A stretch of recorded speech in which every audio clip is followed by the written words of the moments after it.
extent. Yeah. Darren, what was the reason given? Chairperson, the reason given is they are all busy finalizing the 2021 budget to be tabled next week. Okay. Robin Tlangwini?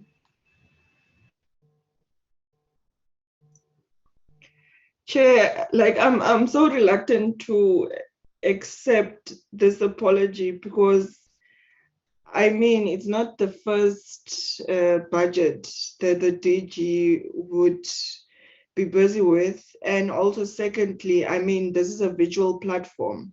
It's not like you are flying to Cape Town to attend a meeting. So visually one can really plan the meetings much more progressively than to not attend, because we are really sitting with a crisis and it's important items on the agenda, and we really would have loved he's as the political head of the department to be here, but really I'm reluctantly accepting this apology, Chair.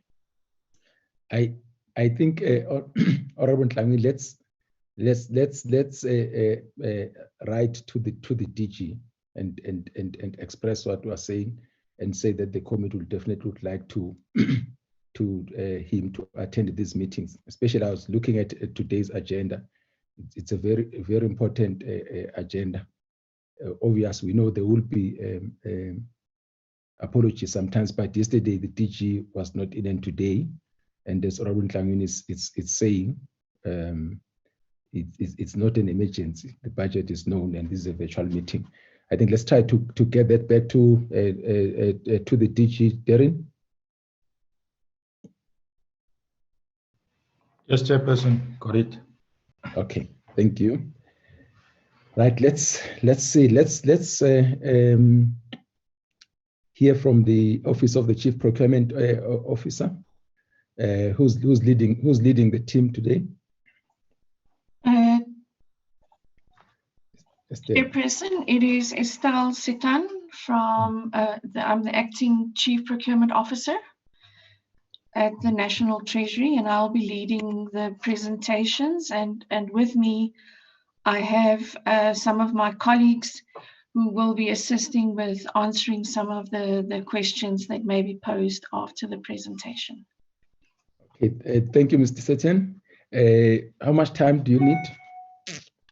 Chairperson, I think we would be okay with less than an hour or even less, about 30 minutes for the presentation, and then we can take questions. Okay, let's do that. Let's give you 30 to 45 minutes for all the presentations, and after that we'll start engaging. Can you live with that? Yes, thank you, Chair. And thank you, honourable members, and good morning. Let me just share my screen.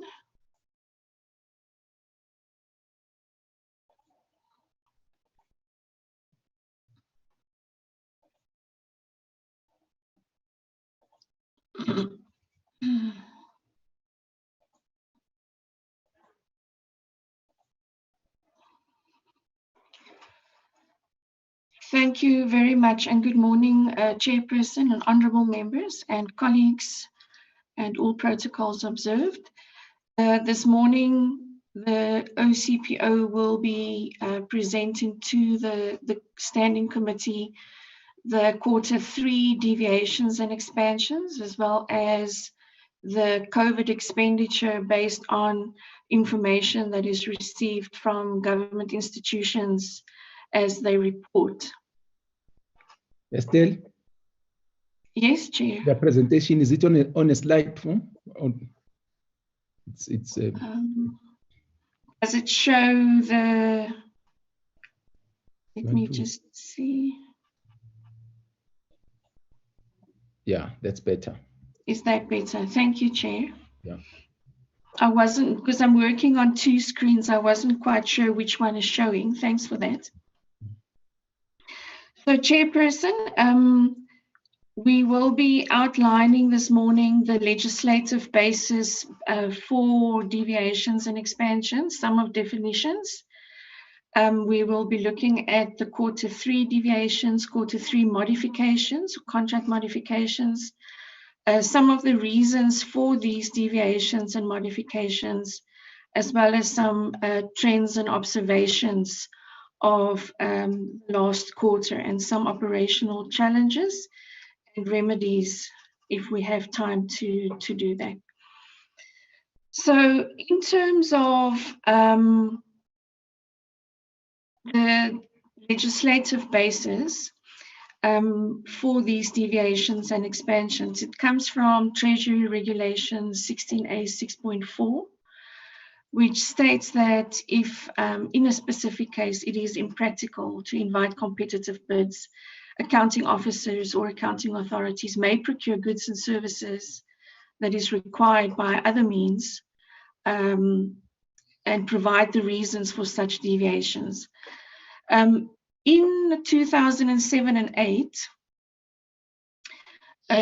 additional practice note was issued that expands a little bit on this regulation, that says that if it is impractical to invite competitive bids based on, for example, urgency and emergency cases, or in cases of sole supplier status, accounting officers may procure by other means, such as price quotations and negotiations.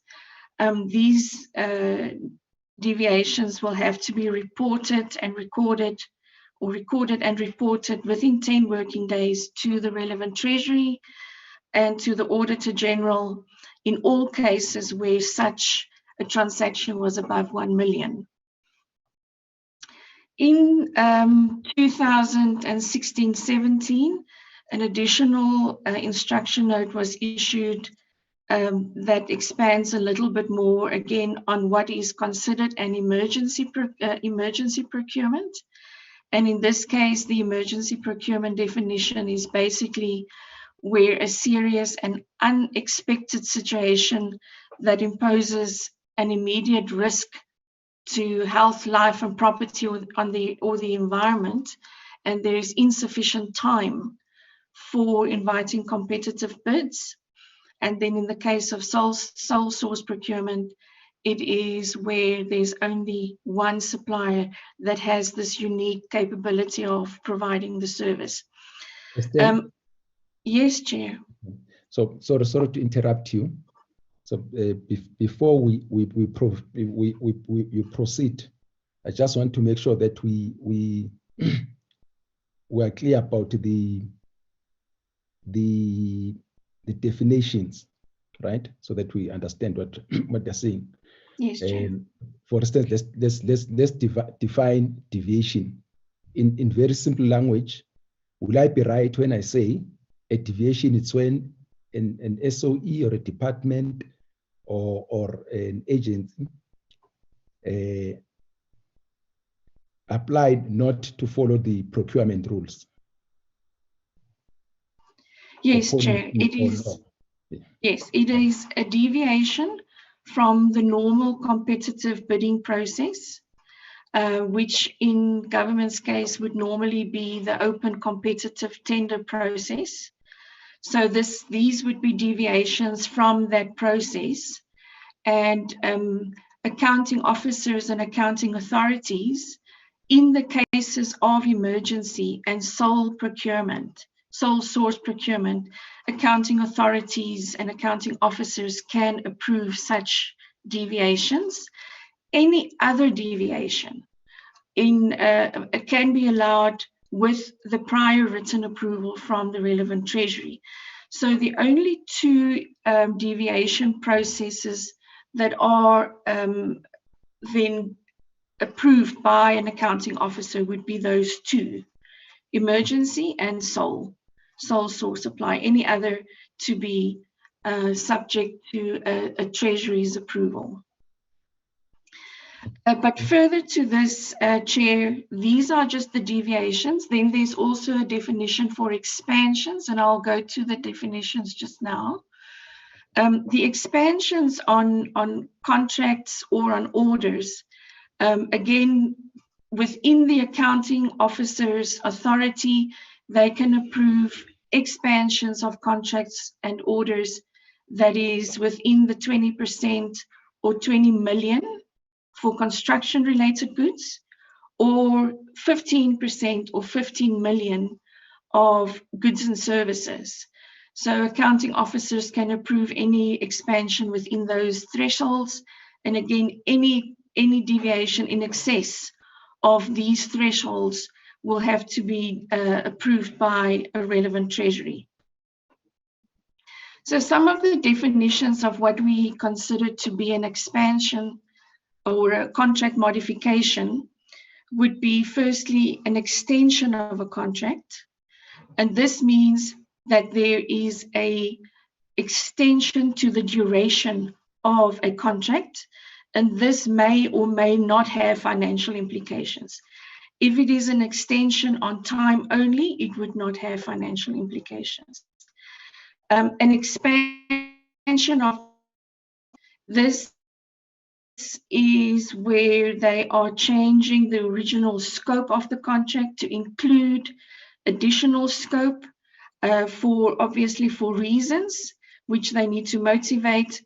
And this is, for example, additional to the original scope of work or the bill of quantities. A variation of a contract or a variation of a purchase order means where a purchase order has already been approved and or generated, that the quoted amount is then exceeded upon the receipt of the service. And a very simple example of this would be for where a workshop was conducted for 20 people or quoted for 20 people, and 30 people then attended the workshop, and the additional amount is then seen as a variation on that original order. So, Chair, in the next couple of slides, I will take you through the statistics of the deviations. The members would have received all the information on the individual deviations that was handled in Q3, as well as a very detailed Excel spreadsheet that supports the statistics and the information. So I just wanted to, on this, give you an overview of the quarter-to-quarter change over the 2021 financial year up to now. So you will see in terms of value in Q3, or from Q1 to Q3, there was quite a large spike in Q2, and the Q2 spike is attributed to about 8 applications from Eskom to the value of about 68.7 billion. And the largest contributor of the 68.7 billion was for the renegotiation of coal to the power stations. This application was, however, not supported, and the reasons can be found in the actual response to Eskom. So you will see also in the number of deviations, it wasn't as significant as we would have thought, but it did increase from Q1 to Q3 in terms of numbers. So in Q3, we had a total of 231 applications to the value of about 10 billion. And the 10 billion does not mean that all of them were supported. This is just the statistics on the number and the total value. In terms of the applications, Chairperson, we are concentrating on the top 20 applications or the top 20 applicants in terms of the value of their deviations. The top 20 contribute to over 95% of the value, which I will also show in a later slide. In this case, in Q3, The highest contributor is Department of Health, and this was for the procurement of vaccines through the COVID-19 Vaccine Global Access Facility, the COVAX facility, which is was for the value of 4.2 billion, which we did support. As the second largest contributor is PRASA, and that was about 1.1 billion was for the technical assistance to PRASA for the condition assessment, rehabilitation and maintenance of the network, as well as 902 million for national private security services. The compensation fund is the third largest, and this was mainly attributed to the leasing of office accommodation. So, Chairperson, I just showed you the in terms of value. This is in terms of the. Sorry, Estelle. Sorry, Chair. Which is Yes. the third one? I didn't get that third one. Compensation fund. All right. Thank you. Thank you. So in terms of the number of applications, you will see that although the Department of Health was the largest in terms of value, the Department of Environment, Forestry and Fisheries is the highest in terms of the number of applications that we receive, followed by the Department of Public Works and Infrastructure, and then Eskom and the Unemployment Fund. So, Chair, in terms of the 9 billion that we of the top 20 applicants, you will see that in terms of value, 84% was conditionally supported.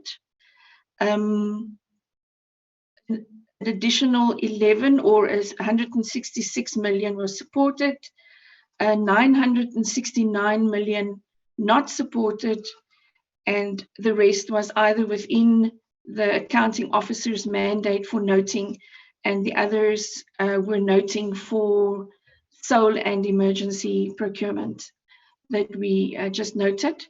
In terms of the number, 21 was not supported, 33 conditionally supported, 21 was for noting, 11 was supported, and the balance was either closed or within the accounting officer's mandate. So, Chairperson, the table that you see in front of you is basically just the table format of the graphs that was presented. And you will note again that the top 20 applicants, in terms of their value, in all the cases present more than 95% of the total value of the deviations.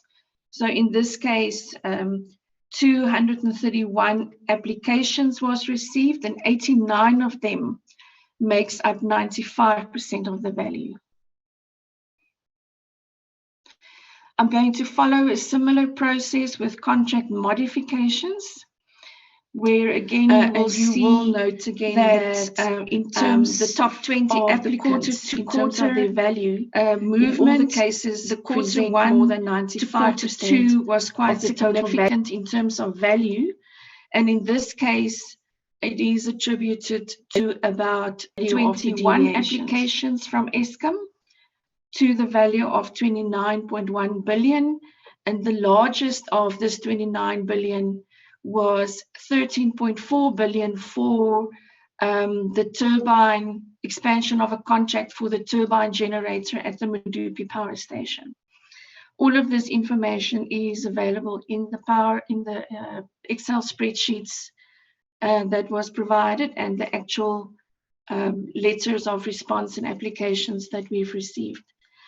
In terms of the number of expansions, quite a large number in the first quarter, which then dipped in the second quarter and again picked up in the third quarter.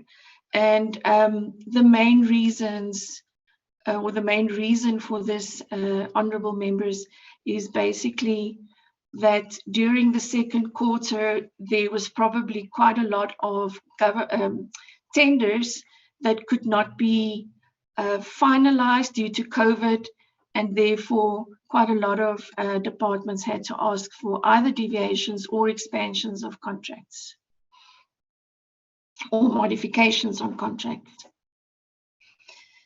In terms of the value of the modifications that we've received, you will note again that Eskom is the largest contributor.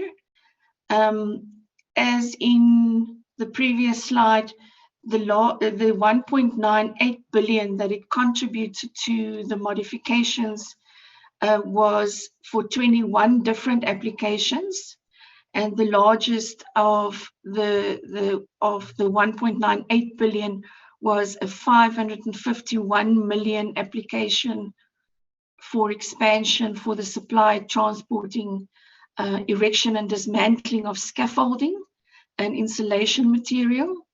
And the second largest was for the was for the supply and delivery of coal to Kusile Power Station to the value of about 309 million.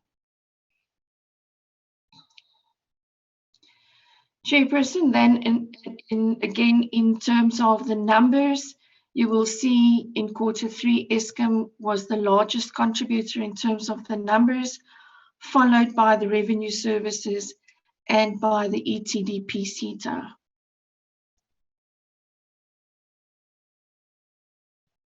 In the third quarter, in terms of the modifications of contracts, 60% was conditionally supported, 27% supported, and the balance was either for noting or not supported. And then in terms of the numbers, it is also quite that 29 was supported, 36 conditionally supported, 12 not supported. This is the table format of the information that was just provided. And in this case, you can again see that out of the 184 applications that was received, 78 of them makes up 96% in terms of the value.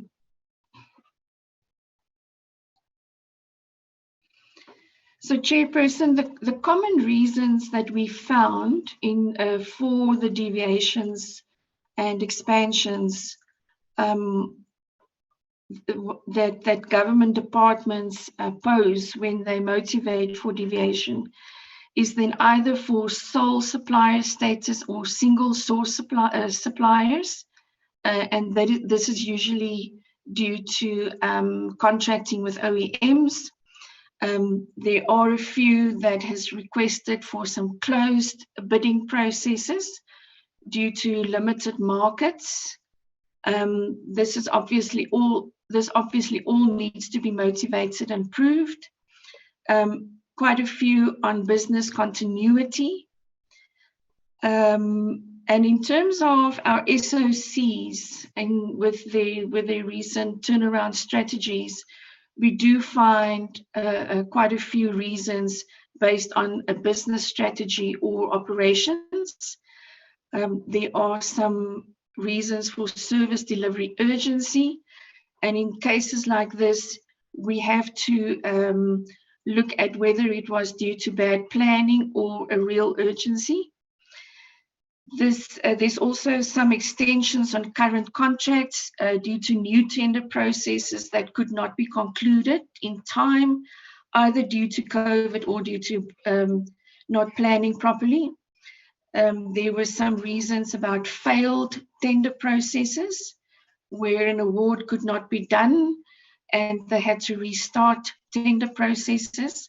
And there we have to assess whether it was due to weak specifications in the beginning or not, or is it just because tenderers did not comply to the tender processes or could not supply the service. Then there's value for money reasons. Quite a lot of extensions on accommodation leases. the continuation of using of existing software or software licenses, in exceeding the 15% 15 million threshold or 20% 20 million threshold expansions. This is very prevalent with our SOCs due to the nature of their projects. If you think about Eskom and Transnet, their projects are in the billions of rands. So all modifications and deviations will fall within this threshold, and therefore we see the large number of deviations and expansions coming from our SOCs. Quite a few is also from government to government procurement, and especially with GTAC and the CSIR. And then lastly, expansion of scope, either time and material or one of them.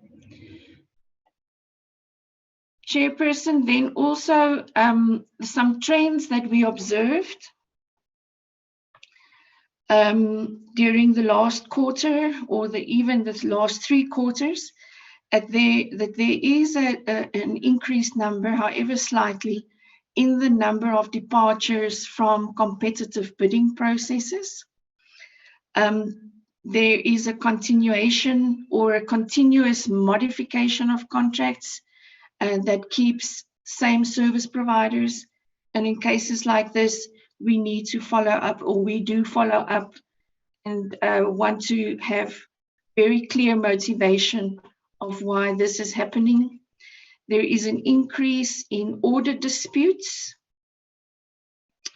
There's also an increase in compliance reviews related to PPE equipment from the Fusion Center. There's also where we find accounting officers that procure through deviations, even though the National Treasury has declined such deviations. Quite a lot of poor procurement planning or contract planning practices. And then also poor implementation of projects, leading to either contract expansions or single source deviation requests. Poor governance structures, and the non-implementation of consequence management on officials who causes irregular expenditure. Some of the operational challenges that we have within this environment, Chair, is that when the deviations was introduced, or in terms of Regulation 16A 6.4, it was the exception and not the norm, and we managed this process on an Excel spreadsheet format. In other words, a very manual process of applications and keeping track and monitoring it. We find that with the number of submissions that we are currently receiving, we need to start automating that process. We have initiated this process by appointing a service provider to develop an online portal for these submissions from government institutions. We also do not have enough capacity, and this results in delays in processing some of these requests. As you can imagine, we need to read every application with its motivations and apply our knowledge of procurement on projects by government institutions that might be very complex. We also find that in some of our applications that we receive from government institutions, that they are very scarce on information, and that we have to continue probing and asking for additional information, just to find in the end that some of these institutions are not very open and upfront with information.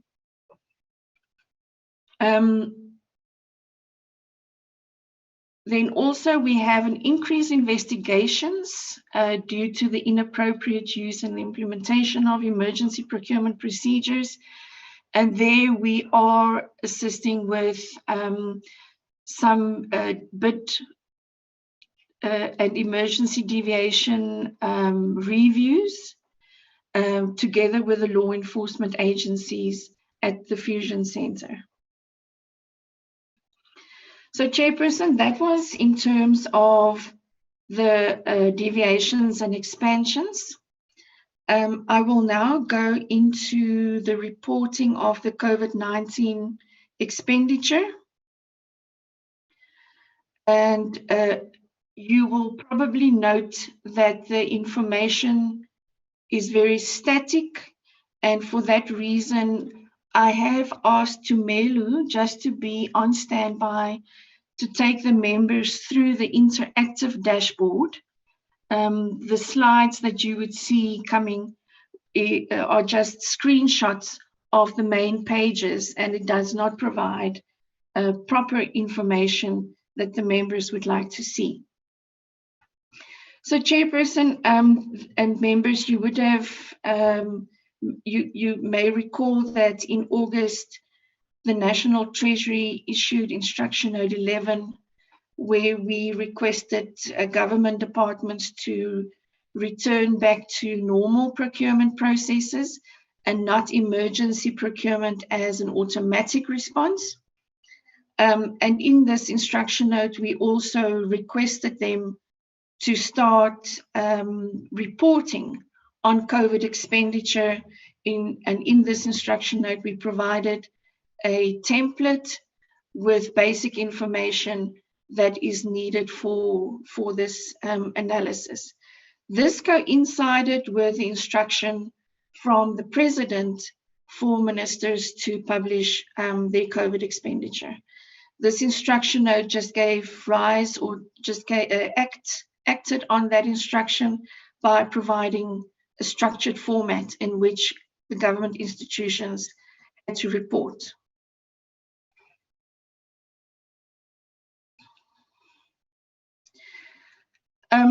The current submission rates are very low. You will see that from April to August, 265 institutions, 8 out of the 805 reported, and so it declined. And then, as you can see, in December, it was only 171 out of the 805 institutions.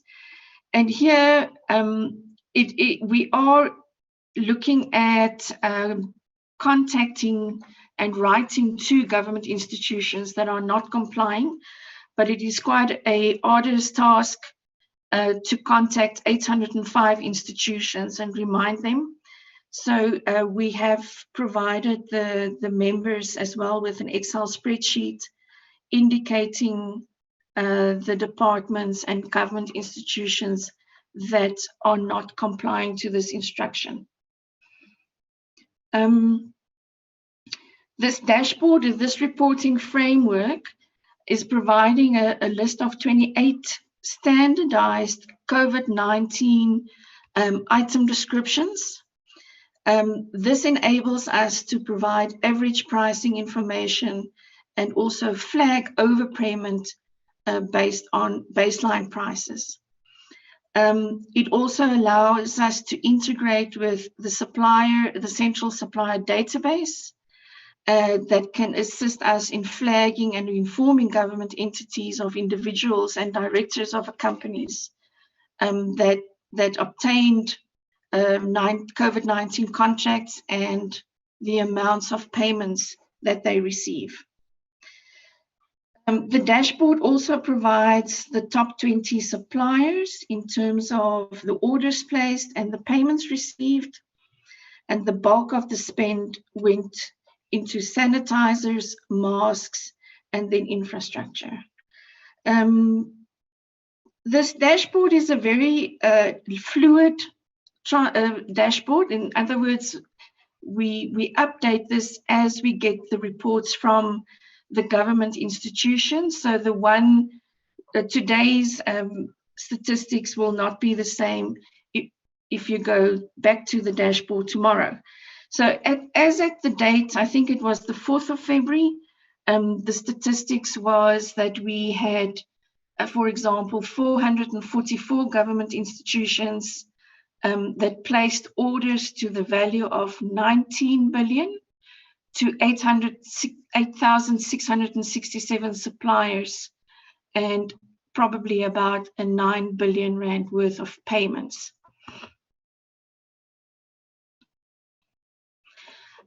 This is very high-level statistics, and the Excel spreadsheet that was provided actually gives the names of each institution in each province and national departments, as well as public entities that provided information thus far.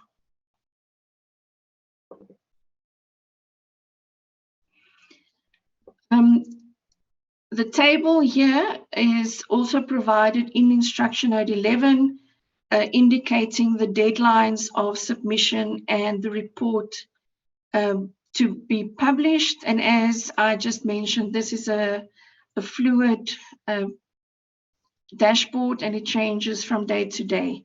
The dashboard was initially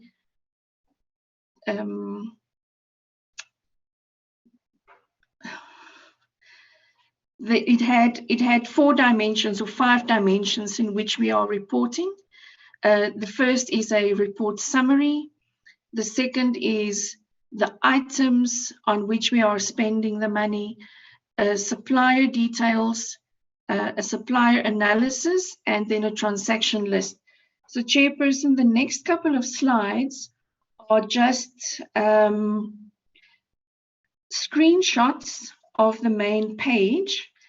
And after the presentation, if time permits, I will ask Tumelo just to go into the active or the interactive dashboard for us to see, for example, where we see now the red roses Africa.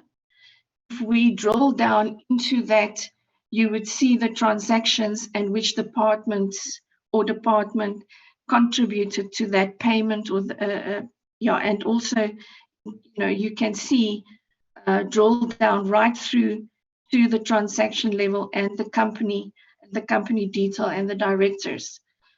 The second dimension is in terms of the items that we are spending the money on, and here we have the total payments in terms of items, and we have total payments in terms of services. In the item description, if we would go and drop down on there, you would see the 24 odd standardized equipment or standardized descriptions of the items. And it is quite problematic when departments report and they don't use these standardized descriptions. Here is a view of supplier detail. So you would have the supplier's name, the supplier's CSD registration number, the orders that were placed, and if you drill down, you would even see the departments that placed orders on the specific supplier. Here we have the supplier analysis and the name of the directors. So here institutions can verify the directors of a specific company and ensure that we are dealing with suppliers that are not on the restricted suppliers list, as well as directors that are not on that list. Melu will also tell you that we are doing further analysis where we are linking this information to the central supplier database in terms of the demographics of these companies and the directors, in terms of their BEE status. I will go through that list just now, Chair. And there's also report details where you have the institution's name, the items that they procured from which supplier or service, and the unit price if you are able then to go across.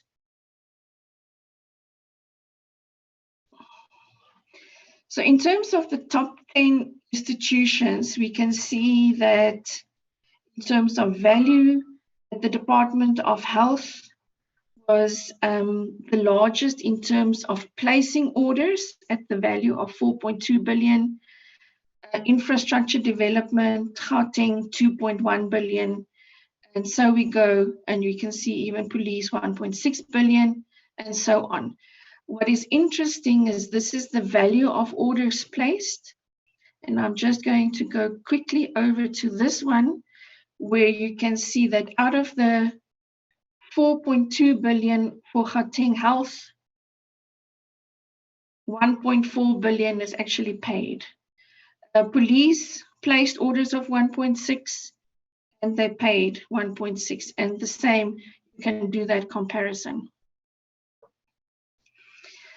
So the challenges that we are experiencing with this reporting is that it is based on a manual Excel process where government institutions needs to extract information from their payment systems and order systems into an Excel spreadsheet format that then gets to the National Treasury and imported into this dashboard data warehouse.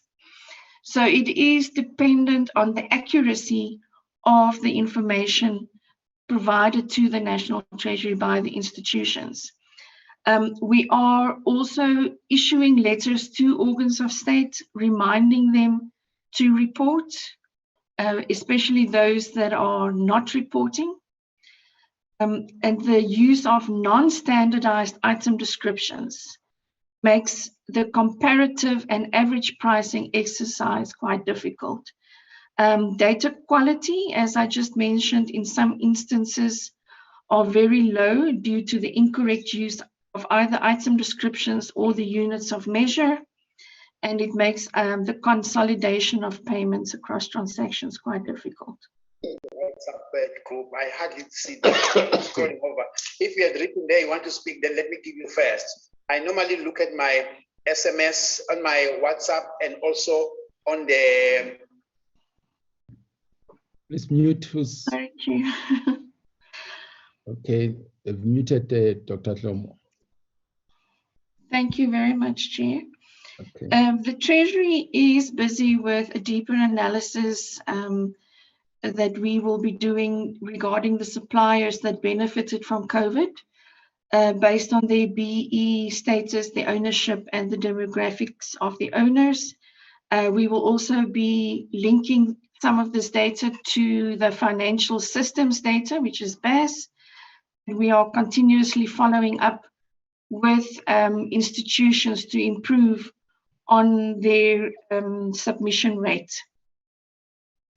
I can also say that we have appointed service providers, and our economic policy unit is also assisting us with some data scientists to improve on this reporting, not only for COVID, but for future procurement related information.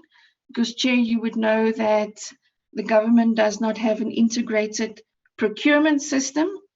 It is still very disaggregated, and we need to come up with a reporting structure of all government institutions on procurement related information. Chair, also in terms of our involvement in cases of alleged fraud, the OCPO is assisting the Fusion Center to do bid reviews to assist them with their investigations of fraud, corruption, and collusion. We are reviewing the procurement processes of the various institutions, of the cases that the Fusion Center is forwarding to us. You can think that the Fusion Center or the investigators are not all supply chain experts. and therefore they have requested the OCPO to assist in reviewing some of the processes that were followed. The review of the procurement processes are based on the foundational principles of the definition of emergency procurement and the processes that were stipulated either in normal procurement procedures or the various COVID emergency instruction notes that was issued during this period of time. In total, we are involved in assisting on 84 cases. This is information, and I think the information is sitting with Basani. If anybody needs more detail on this, we can surely provide. So we have 84 cases. 10 is draft reports to the OAG. 19 is in progress, and 55 we are awaiting more information and documents. Thank you, Chair. I think that was all from us in terms of the presentation. I am just requesting whether it is necessary for us to go onto the dashboard itself so that Tumelo can show you how to navigate the dashboard if you need to go into the dashboard in your own time. How long will that take, ma'am? Chair, I think it won't take more than 15 minutes. Okay, let's do it 10 minutes quickly. Thank you. I will unshare. Tumelo, would you be able to share? Take us on the crash course and let's see. Okay. I'll share it quickly and then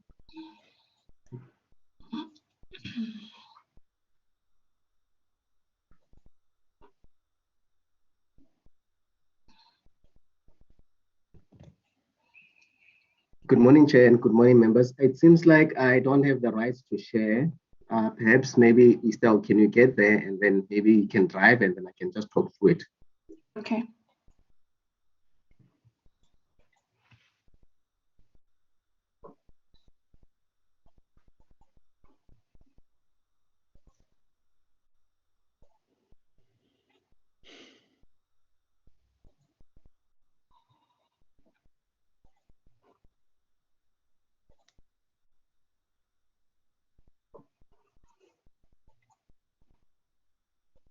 Okay, can the members see?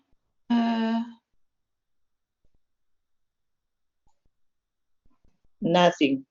Nothing. Okay.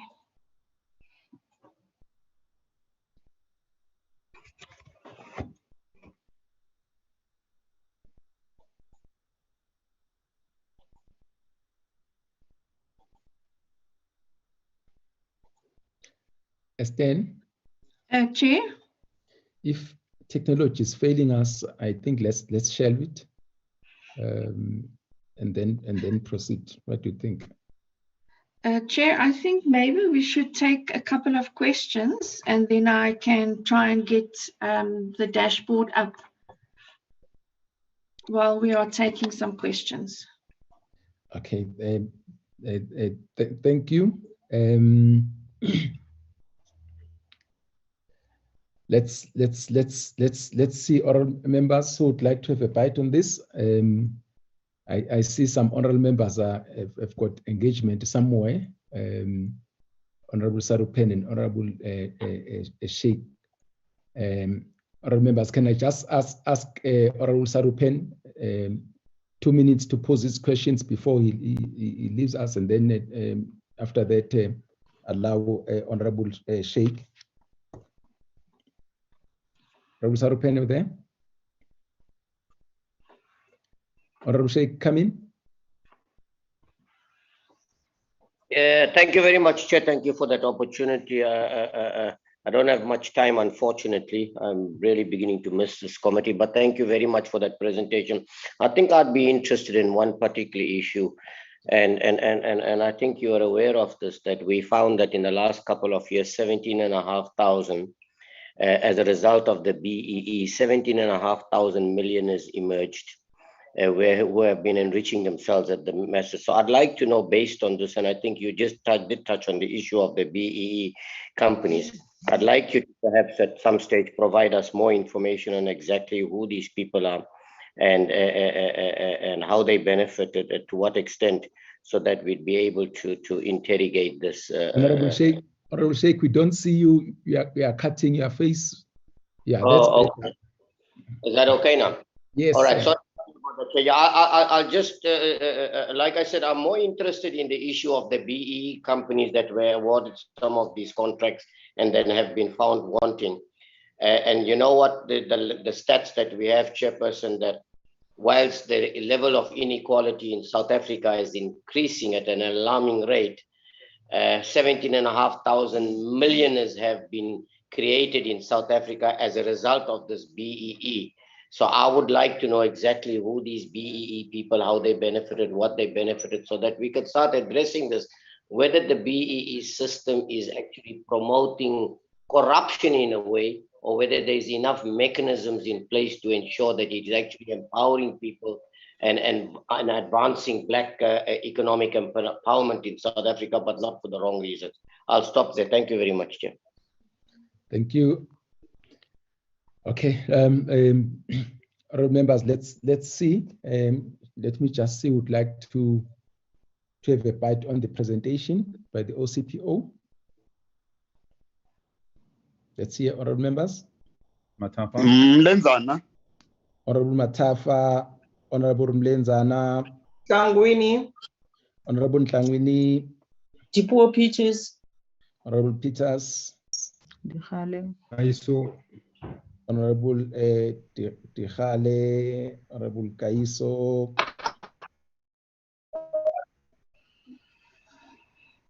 Mare was up from the beginning. Honorable Mare. Honorable Mare. Yes. Okay, thank you. Did I leave anybody out? No. Again, let's try 5 minutes maximum. Honorable members, I'll start with Honorable Matafa. Thank you, Chair. Good morning, Chair, honorable members, and the team from the OCPO.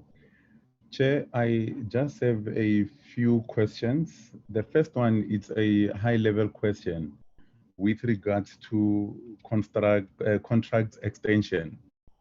Now, the reason provided is that in most cases, it is due to the new tender not being finalized in time, or the new tender not being finalized. I have a strong feeling, Chair, that this is an omission on the side of those that are responsible to ensure that the tender is concluded. Because my view is that if you know that a contract will expire in a particular period, you will advertise, taking into account the time it will take to adjudicate, as well as the setup time that is available.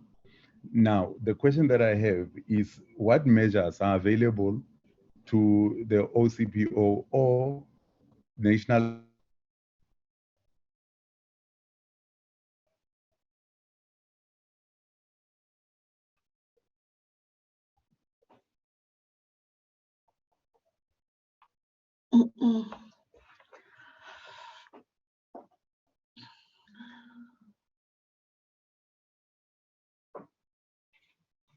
Did we lose Honorable Matafa?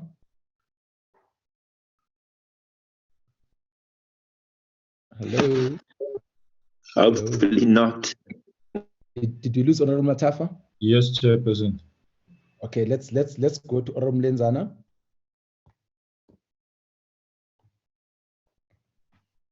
Thank you, Chairperson, and good morning. Perhaps let me just show face, just to show the colleagues that at least I am now beginning to be up and running. But as I continue, Chair, I will switch off the video. Let me appreciate, Chair, the presentation. But then just pick on only two things. Follow up on Honorable Shaikh Iman on the BEE story.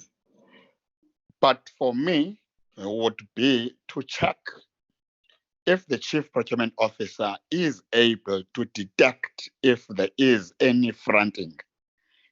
If they are able to detect fronting, what tools are they using for such? And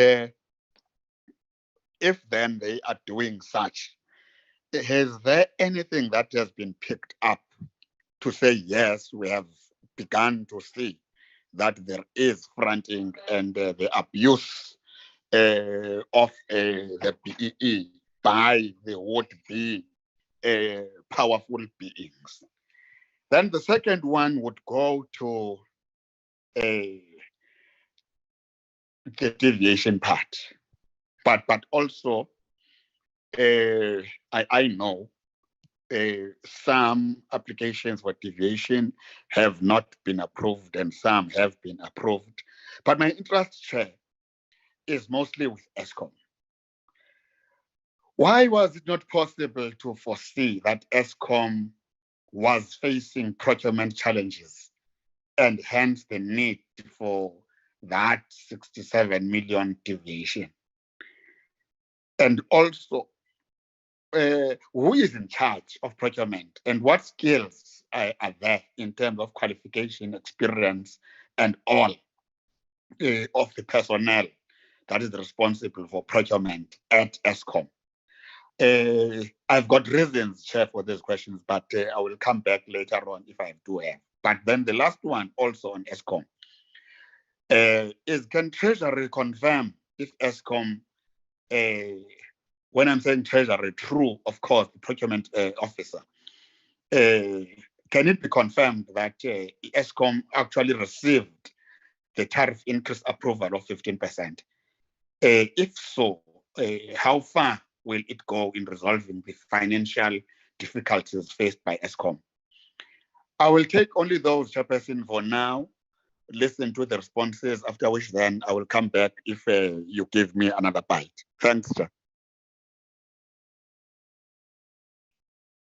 Thank you, Honorable Mlenzana. Honorable Ntlangwini, it's your turn. Thank you very much, Chairperson. And thank you to Estelle and her team for the presentation. I must say, Chairperson, it's with great disappointment that on end the Chief Procurement Office always report on poor performance, procurement planning, lack of consequences. It seemingly has been a trend for the past couple of 3 to 4 years, if not many. And I just like to find out what is, because this office or this sector or part of the office is supposed to assist us in curbing wasteful and wasting and expenditures. And it seems that they are not winning. What is the capacity of the office? Do they lack support? Do they lack office staff? What is it that they need to effectively do their work? Because when I look at this specific component, it's supposed to assist in terms of curbing wasteful and sort of also help following the money and not being just a blanket or blank check to departments to use the government's money. Chair, on the deviations, I'm just concerned and I want to ask on PRASA, because Estelle noted that some of the deviations in PRASA is on technical assistance and national private security. But this PRASA haven't not even spent their capital budget. Why would they want to have a deviation for technical assistance if they haven't even spent on the capital budget. Really, it's of great concern that they are the second largest contributor to the deviations. Then even on the compensation fund, Chair, to do a deviation for office space, when are we going to move away from office rentals and and not try to get our office spaces and buy it, then to forever go on rentals and so and such, because we are spending a whole lot of money on making other people rich, and the country is suffering, and every cent counts, and we are really in a dire state that we need to have and save every cent that we can save. Then on the health deviation as well, it would just be interesting to hear on the deviations. We know maybe perhaps some of the deviations is to also the procurement of the vaccines. What is now going to happen to those vaccines that was bought by the Department of Health that have a low efficiency and the expiry date is in April? What now are we going to do? Will those vaccines just be a waste? What will now this department do to ensure that going ahead, that we ensure that buying such whether it's equipment or vaccines, that it's not a wasteful expenditure, like the last time when in Prasa, when we bought trains and we found it out that trains don't fit to the capacity. What is this department having in place to ensure that when we are doing such procurements, there is someone from the team that is also assisting with procurement specifications and so forth, that we just not buy like you are going to buy something on Wish and then you don't get what you have seen, what you are buying. So this is quite a lot of money. And then on slide 17, Chair, pertaining to the accounting authorities and accounting officers who procure through deviations even without approval from National Treasury, what are the PMFA provisions against such conducts, and why are they not enforced in such cases? Has the office looked at other countries to see how to ensure strict enforcement and consequences management against who implement expansions and without prior approval? Do you have any of that in place? And then the last one, Chair, is on slide 17, with the increased department from the competitive bidding process.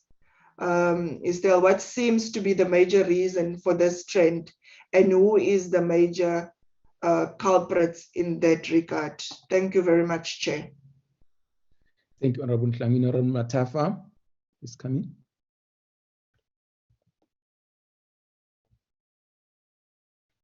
Thank you, Chair. Through your permission, Chair, may I please keep my video off? I think my connection is failing me.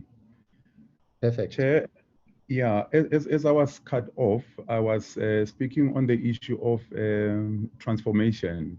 I was interested to find out, in terms of the number of suppliers that received COVID-19 emergency procurement, out of the 8,600, does the OCPO have an indication of how many of these companies are owned by women?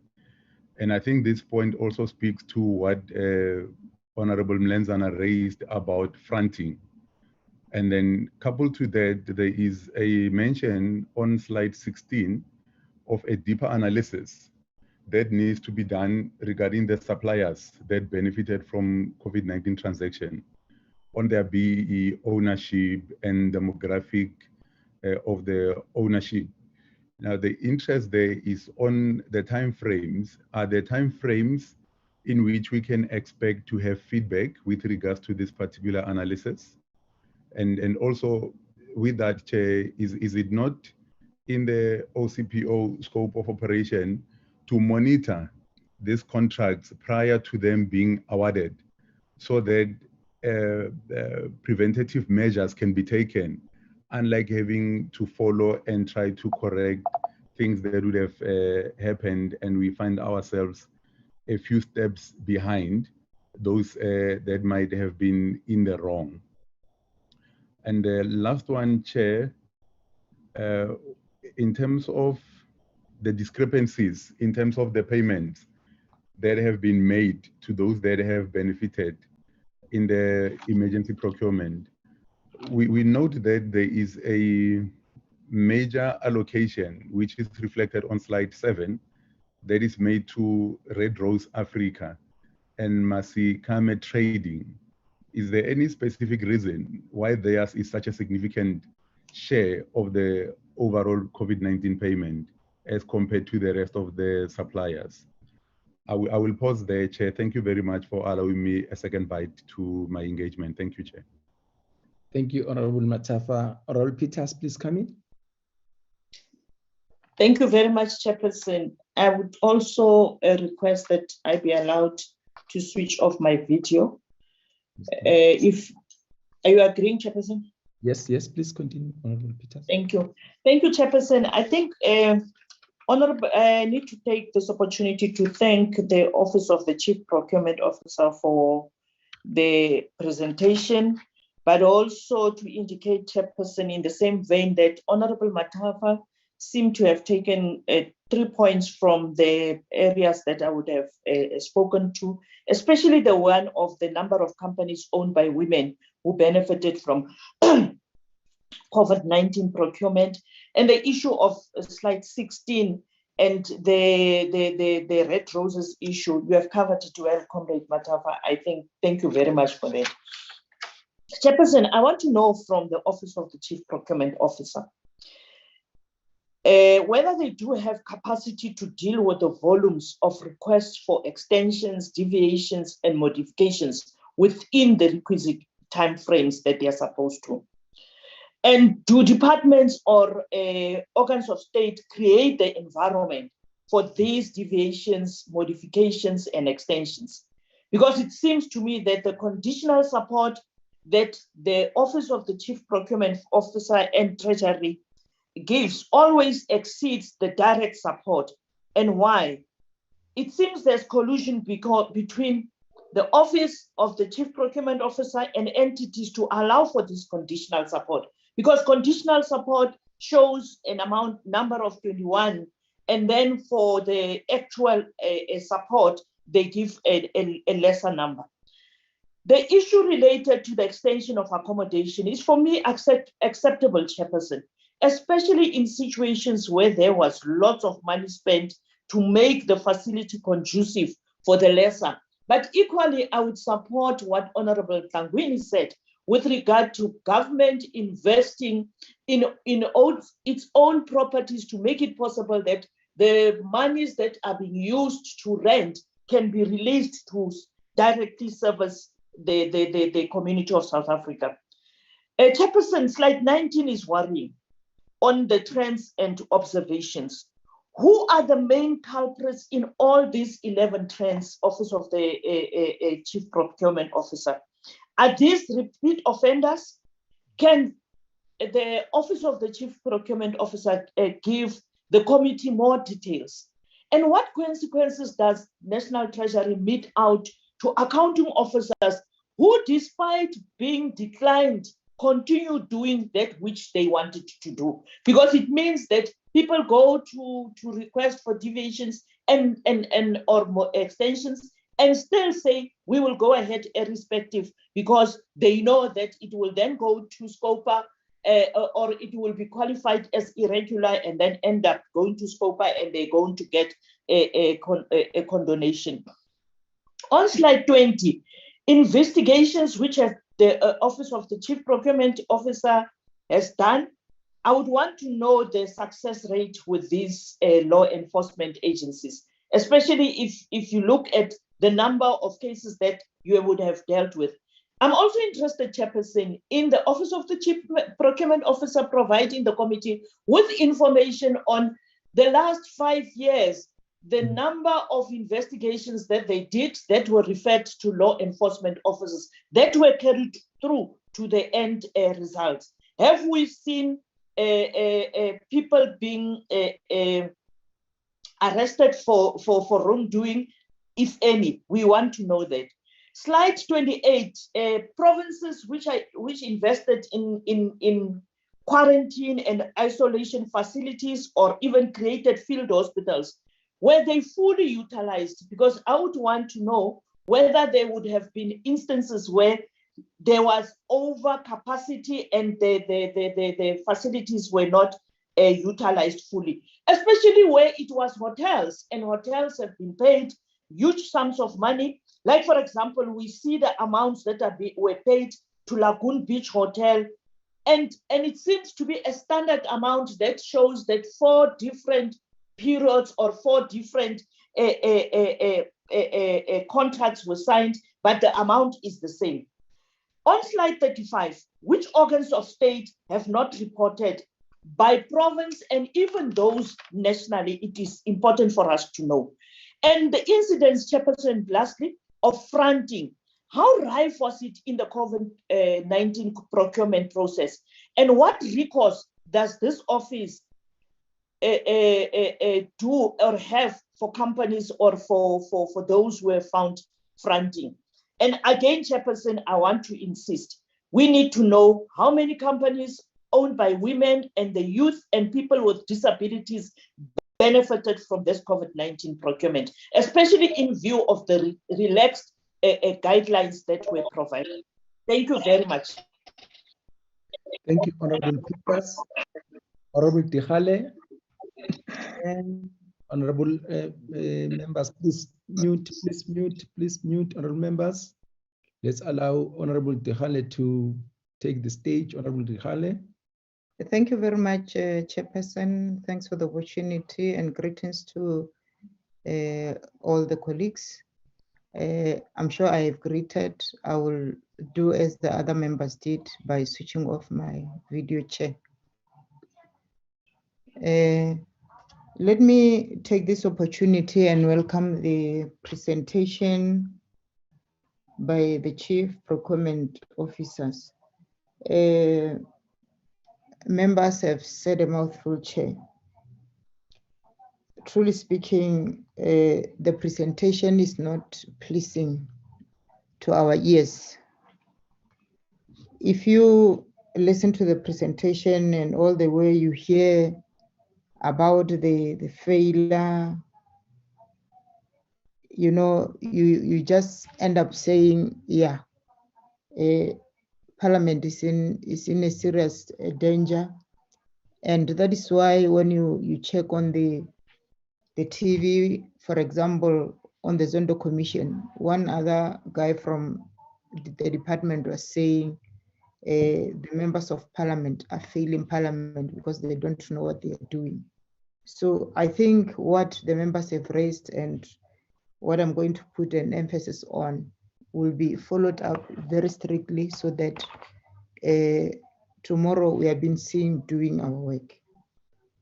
I want to put an emphasis on the issue of the trends and observations, because we're not being told who really contributed to the poor procurement planning, poor governance structure, non-implementation of consequences management. We are not being told about who are those people. Maybe as the Honorable Dipua put it clearly, that did they really consider the women and people with disabilities when they were issuing out this company? I'm sure it's not them who contributed to the failure. And the other thing that I want to know, Chair, what is it that they did? Or let me just put it clearly that what type of punishment are they putting on these different people who are tendering and ended up making the process to be a failure? Because I believe if you win a tender, you would have followed all the requirements. But then at the end of the day, if you fail the system, what type of measures are they really giving these people?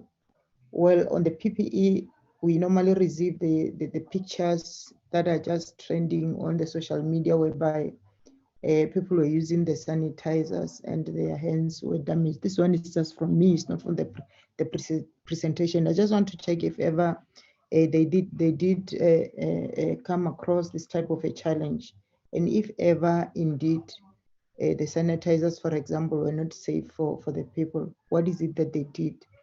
If ever, because we are just receiving the pictures is from the other countries, it's not from our country, then we are safe.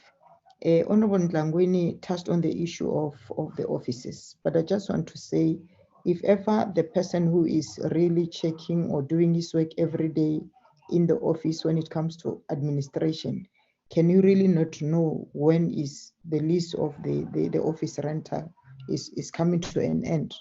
This is also a challenge. Maybe we will receive a clarity. The Honorable Sheikh touched on the issue of maybe that we should receive or know the companies that failed, the whole processes. I think if we can have their names mentioned, it will assist even them tomorrow so that they shouldn't repeat the same companies that failed the system. Thank you very much. That's my contribution. Thank you, Honorable Khale. So,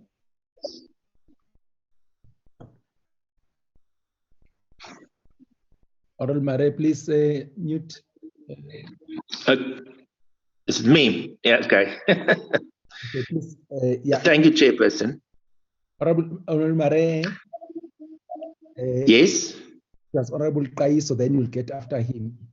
Oh, sorry. Thank you, sir. Honorable Kaiso. Thank you very much, Honorable Chair, and greetings. Chair, you know, this presentation, it's quite depressing. I wish we could have asked to be clarified first, what is the responsibility of the Office of the Chief Procurement Officer, even before we go into this presentation or at the introductory part of it, because now there's more questions than what is presented there as been the progress under review on the Office of the Chief Procurement. So I just wanted to mention that. Well, a number of areas that my colleagues have touched, have already touched, but I also want to, you know, go to slide 17 on the deviation without approval. For instance, deviation without approval and without any consequence is a very serious problem. So we actually were not supposed to be told only that that was the thing that was noted as a progress. It would have been better if we hear that now. Then there were people who were held accountable about this deviation, which does not have any approval from the Treasury. I don't know why the Treasury would keep quiet for such things to happen. You know, people executing deviation without any approval. So it's a serious problem for me to can understand or comprehend that. So now, my one question is that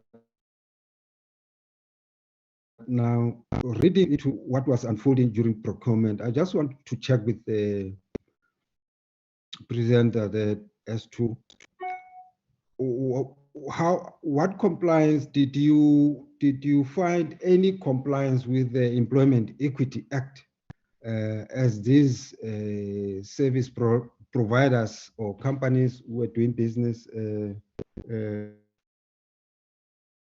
were compliant with the because the act does states that in order for the government to accept a service provider or company, it has also to finish with the compliance in terms of Employment Equity Act. Secondly is during the procurement of PPEs, can you give a breakdown of provinces, people who come from each provinces, how was it distributed, you know, all those who were doing a business so that we can see the distribution. It covered all the provinces quite well, that even local people, because the emphasis as we are talking about economic recovery, we're also referring also to your upliftment of economy of at the local level. So is there any breakdown that show us now, at least at each and every province level, the distribution of the procurement was such that now even local people were able to, you know, get opportunities to do a business, especially the small, medium enterprises. So if you can have that breakdown, it will also inform us moving forward. On the breakdown in terms of, I agree with my colleagues that the issue of gender and disability transformation and the youth, it's quite important, but there is no information that emanate from the presentation. It will be better that we are given that breakdown information in terms of gender, disability transformation, including youth. Gender, they are preferably be on the women's side because they are ones who are mostly disadvantaged economically when it comes to that.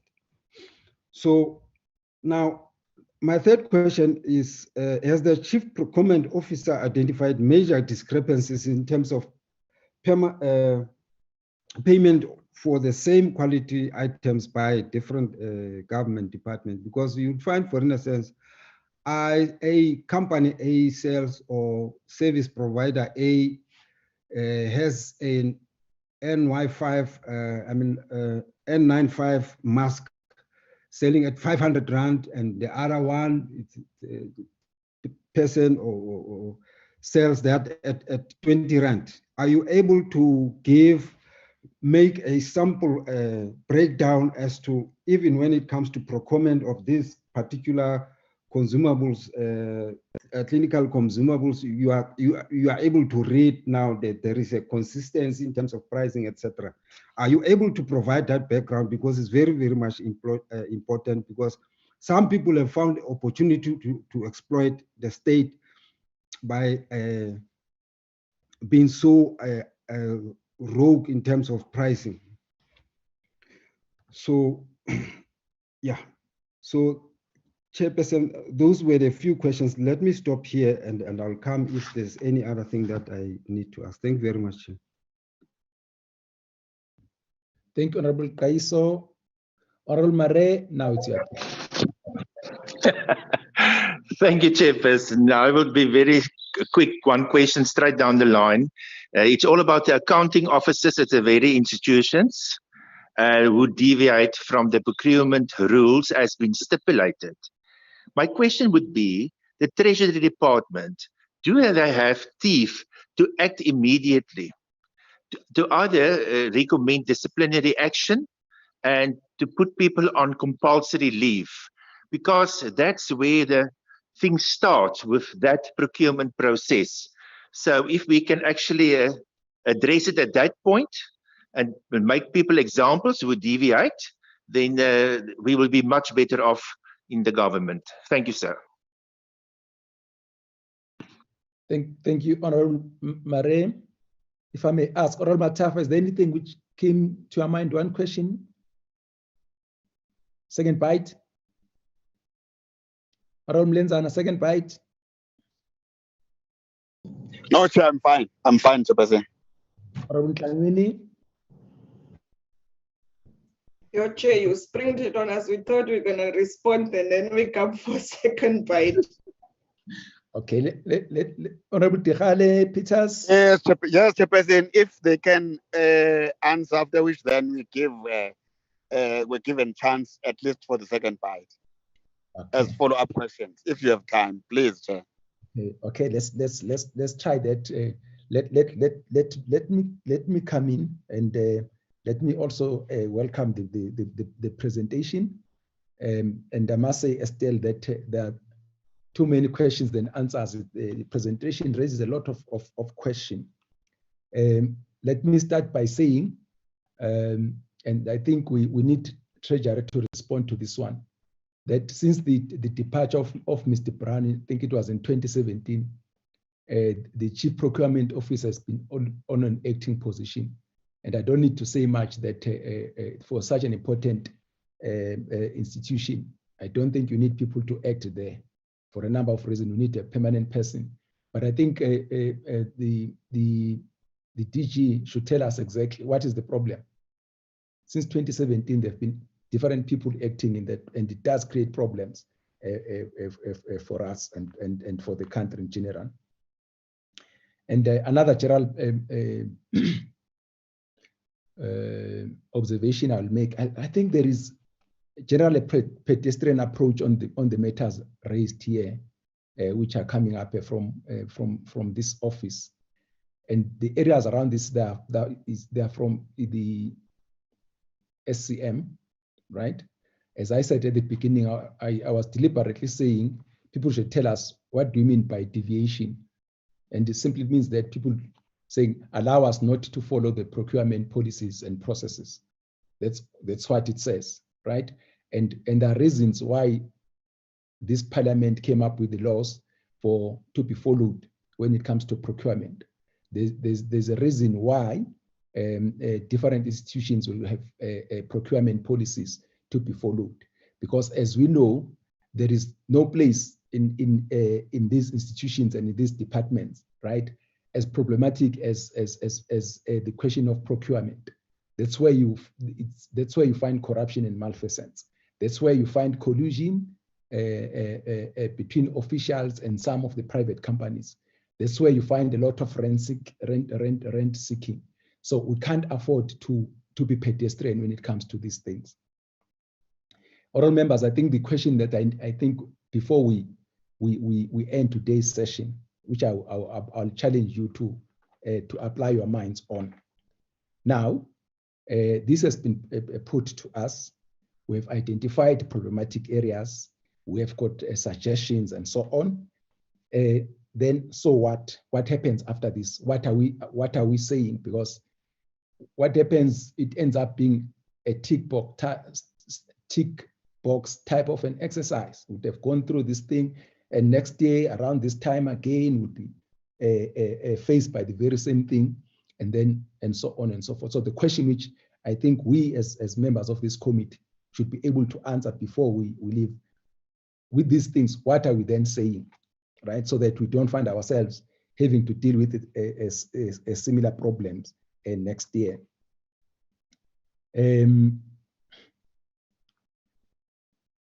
It looks like they are perennial problem children, if you like, in this instance. But I want to pick up on ESCOM, which seems to be a biggest contributor to this. As you know, that this parliament has approved 49 billion rand in financial year 2020. 2020-21, 56 billion rand. 21-22, we're spending about 31.7 billion rand. The assumption from our side is that when this money is being spent, it's going to be spent according to the laws of this country. This is huge money. And as you know, honorable members, whenever we come up with this recapitalization of ESCOM, South Africans are not hip about it. But I think they are going to be even more unhappy if they found out that most of this money, when it's being spent, the laws are not being followed. So I just thought one needs to underline that. Accounting authorities and accounting officers, at the end of the day, if these things don't happen, for instance, the oral members, oral Peters and other members were talking about the complete disregard of what the OCPO is saying, right? Somebody must take responsibility and there should be consequences. Accounting authorities and accounting officers, they must report, and we need to know exactly in each and every one where the OCPO was disregarded and people continued, what happened, right? Where deviations were denied and people continued, why were they applying in the first place? So I think accounting authorities, accounting officers have got a duty they must take responsibility and would like to be told exactly what happened. Otherwise, you get into what we call a moral hazard, where people know it, well, all what will happen will go, will report, and as honorable members were saying, will go and report, and that's it. But these are huge sums of money. As I said, that's an area where you find a lot of collusion between private sector companies and people who are inside. So we can't just be pedestrian when we deal with these things. Still, can we have, for the past 5 years, the top 5 deviators? Can we have that for the past 5 years? Now, I just want to get from you, how do you know? Because one of the reasons why you allow people to deviate is when there's a sole supplier, right? So I'm saying, how do you know there's a sole supplier? Because somebody may have entered the market between last year and now. The economic balance will say you can't have a complete knowledge of the market. So how do you know? Then we'll say, no, there's only Buteles who can provide this thing. So I would like to know that. And how do you prove it after you've been told by institution that there is a sole supplier? What process do you get in? And we also want to hear from you, if you could just expand on this one as to the things that you consider for giving variations and expansions.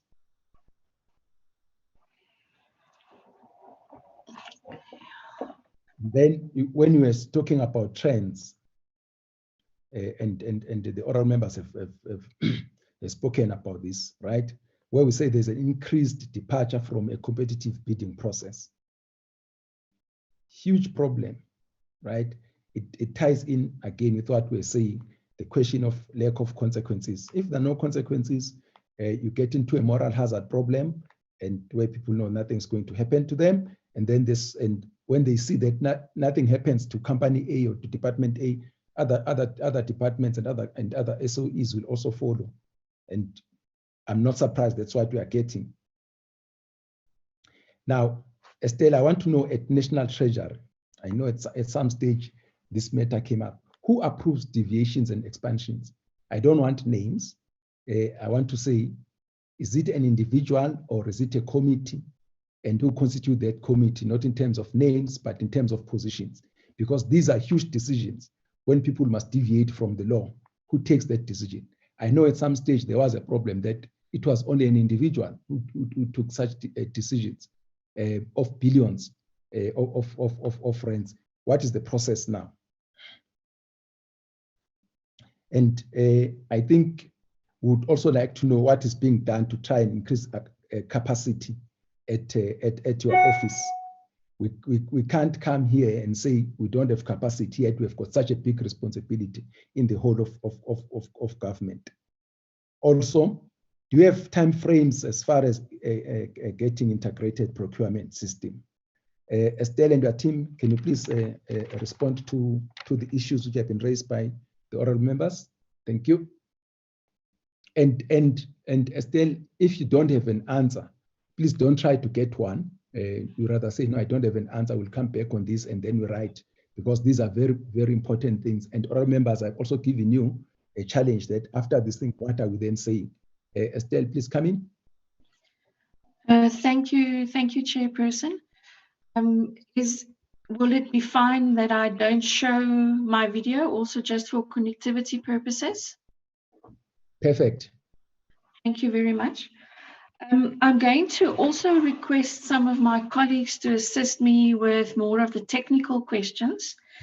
There's quite a few that relates to the analysis of the procurement information or the COVID-19 transaction information, and especially around the gender issues and the disability and members of the youth.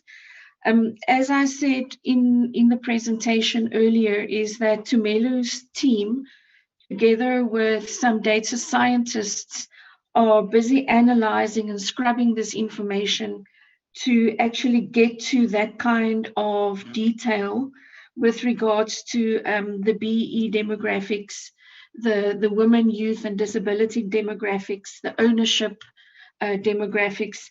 So hopefully, Chair, at the next session, we would be able to provide that kind of demographics. At the moment, we are in the process, and as I also said, the quality of the information that we are receiving is not very suitable at the moment for a very accurate analysis. With regards to, let me just see if I go through the list. Number 2, the OCPO do have capacity challenges in terms of the number of institutions that we need to support. We do work very closely with our public finance and IGR departments or branches within the National Treasury on the day-to-day activities of government institutions, and when they do ask for deviations and expansions, that we in cases where we are worried, that we would engage with public finance and IGR in terms of the reasons that they found that the government institutions are asking, and if they are aware of these deviations and expansion requests. We can surely do a list, Chair, of the main culprits. We can do an analysis and we will provide it to the committee of the top culprits of the last 5 years, and supply that to the members. With regards to the list of institutions that are not reporting on COVID, the Excel spreadsheet that was provided gives us the list of all 805 odd institutions that are supposed to report that on each of the reporting periods. It indicates who has and who has not provided reports. It can be that certain institutions, especially the smaller ones, would not have done any procurement and therefore have not reported. But that is something that we need to analyze as well and find out, especially on the bigger departments that we know would have had procurement on COVID-related items. We can surely follow up on those departments, and that specifically relates to Department of Health, Police, Social Development or SASSA, Transnet, Eskom, these kind of institutions that we know would have procured. We can follow up with them. With regards to the deviation without approval, We share your concern and would therefore also the information that is supplied to the members in this session to help us ask those kind of questions to the accounting officers when you do meet with them. And we can provide you with that information. We can provide you with a schedule of the instances that we have come across of deviations that was denied or declined, and the department still went ahead. The consequences of that, Chairperson, is that if the National Treasury had declined such a deviation and the accounting officer goes ahead with that procurement, it will then result in irregular expenditure, as rightfully said. That will then be declared as irregular expenditure either by the National Treasury or the Auditor General. And in those cases, there is a very stringent irregular expenditure framework that then provides a process that the government institution will have to go through before they can request for condoning such irregular expenditure. And that includes like a determination whether there was criminality involved, whether the institution suffered any losses, and also proof of consequences or consequence management of officials and people that were responsible for that irregular expenditure. I know that this is a reactive process. Unfortunately, with so many institutions and the capacity that we have, and also the mandate that we have, is that we do not have that capability of realizing these things up front and prevent it. We wish we could, but unfortunately, the way the processes are done is that at the moment it is very reactive. With regards to maybe the rogue pricing, I think this is also a matter of demand and supply in the market, especially during the period where everybody was competing for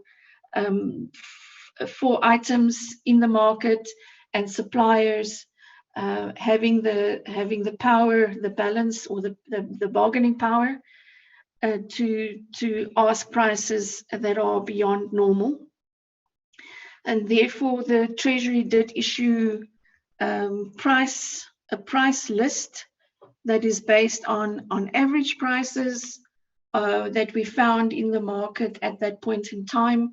I think we issued probably 3 or 4 reiterations of the pricing schedule, and the information that is provided to us through the reporting mechanism can in some instances show us where there is major outliers in terms of the pricing, and that we will follow up as well. And in a lot of those cases, it's already with the law enforcement agencies for investigation, especially the ones that has already been found in the media as well.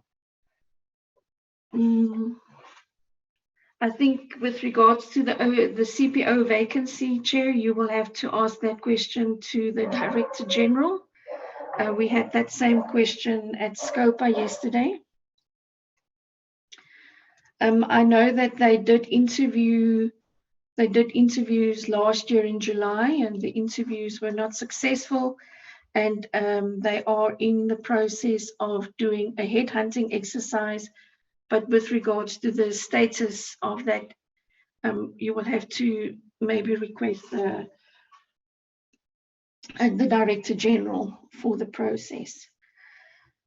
The responsibility of the OCPO is mainly to draft the rules of engagement. In other words, the rules on how procurement should happen. It is up to the accounting officers to make sure that they follow these rules. On the other hand, the OCPO should be in a position to do monitoring and make sure that governance structures are in place.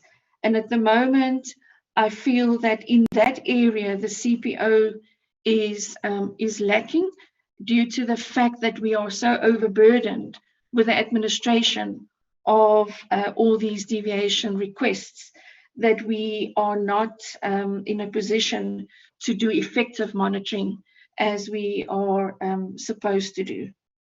If we do the monitoring, we do monitoring, Chair, up front. We have procurement plans that are submitted to the Treasury. We do have quarterly reports from institutions on the progress of procurement plans, and we use that mechanism to also be proactive to ensure that the deviations that they request or the procurement is actually happening in terms of the procurement plans. And as I said earlier, we are working together with public finance and our budget analysts to also understand maybe some of the reasons for these deviations. Chair, I don't know if I had missed out anything. If any of my colleagues may want to answer, I would ask the Chair to allow them. Yes, you may continue with your team. Thank you. Just see, I'm not seeing any hands from my colleagues. Team OCPO, is there anyone who would like to come in on and emphasize perhaps on some of the things that have been raised by Estelle, or would like to respond to some of the questions that we have asked? Yes, Chair, through you, if you allow me. Can I also request not to switch on the video, Chairperson? My connection is also not so stable. And I will add on a couple of pointers that the CPO has alluded to, Chairperson. And the first matter that I just wanted to add to, Chair, is the issue related to fronting and whether we are able to detect fronting and what can be done or what is done when fronting has been detected. Chairperson, fronting can only be detected through the evaluation of documents that have been submitted during the tender processes. And that is the process that is done during the evaluation of that specific tender. The only way the National Treasury can pick up by itself, if there has not been any kind of a complaint that has been submitted to the Treasury that there is possible fronting in a particular tender, is instances where National Treasury would have written to the department, a particular department, and request documents to review that particular tender. And when fronting is then suspected through that process, we rope in our Triple BEE Commission colleagues to assist us with the investigation of the fronting. And where the investigation has been concluded, Chairperson, and it is found to be factual that a particular bidder has been involved in some collusive and or fronting behavior, then the process, so there is regulations that allow for that particular bidder or service provider to be restricted from doing business with government for a particular period of time. Now, Chairperson, it's also important to note that it is the responsibility of the accounting officers again and the accounting authorities to initiate, once investigations have been done, the process of restricting suppliers in the supplier database. I think currently at the moment we have about 138 service providers, Chairperson, on the database, and there are a number of them that have been restricted within that 138 for collusive behavior and fronting. Chairperson, I also, to talk to the issues of poor performance and poor planning, and the fact that it has been a trend over a period of time that leads to deviations, and that leads to expansions and extension of contracts. Chair, I think this is a matter that I personally believe that needs to be looked at holistically and more strategically by looking at SCM units within the departments and the entities themselves, because I believe that when government has got systems and officials appointed into positions within the units, and there are processes that have been put in place, these units are treated as strategic units and have the table on the executive table, and not treat supply chain just as a function on the corner there. Supply chain should be able to deal with the matters that it's supposed to. I feel that supply chain needs to be properly capacitated within the department's chairperson to deal with the strategic procurement, because it is one of the key drivers of service delivery. So if we do it properly, I believe that we can be able to deal with some of these issues.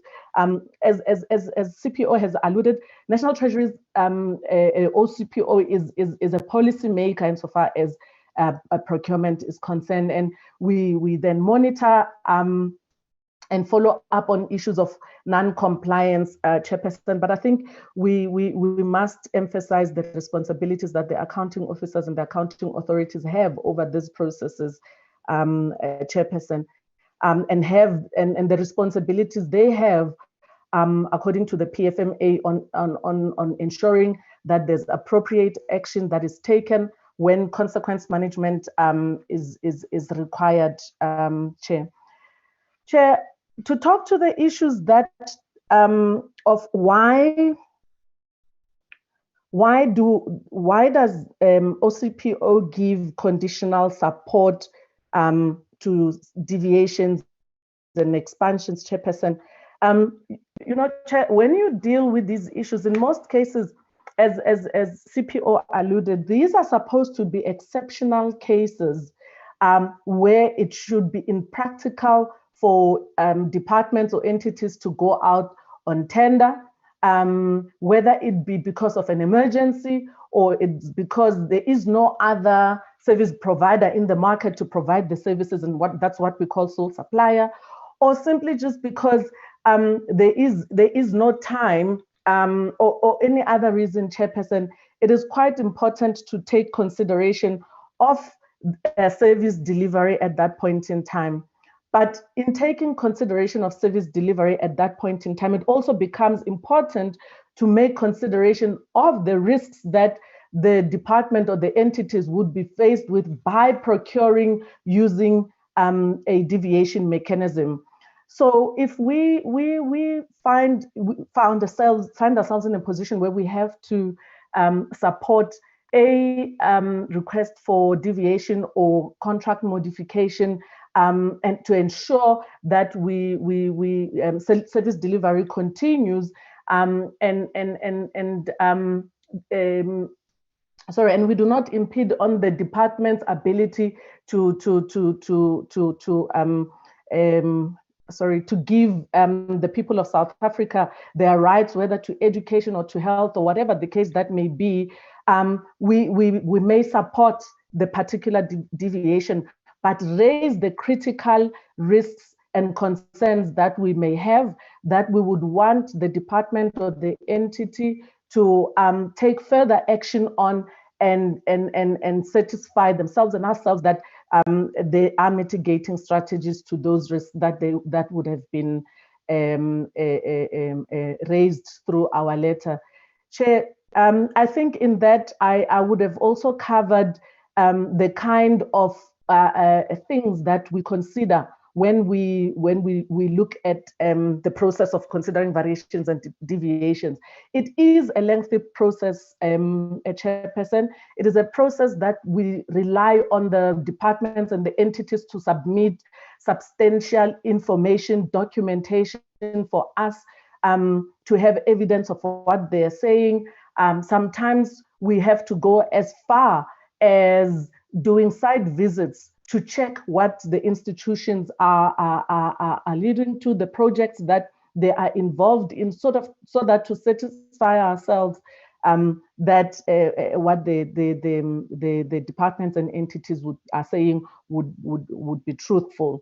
And therefore, in that capacity becomes very important to ensure that then the responses are done on time, Chairperson,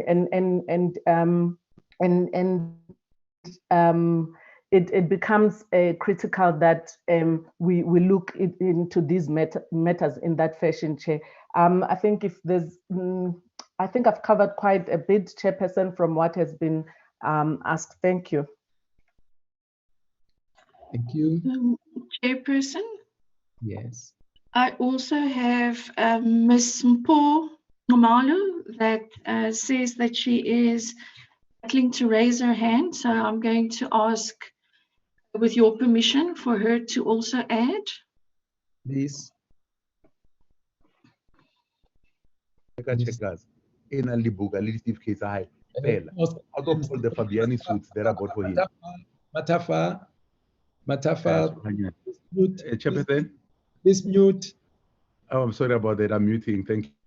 Okay. So thank you, Chairperson. Good morning, honorable members. My name is Mpho Nxumalo, and I'm within the Office of the Chief Procurement Officer, responsible for policy and legal. I just wanted to put in context the understanding as to what exactly the Office of the Chief Procurement Officer is responsible for. And our responsibility is to manage the development and issuance of uniform norms and standards to enable a fair, transparent, competitive, and cost-effective procurement system for all organs of state when contracting for goods and services. And in issuing those norms and standards, we need to also ensure that those directives issued must also provide for the advancement of persons or categories of persons disadvantaged by unfair discrimination, including categories of preference in the allocation of contracts.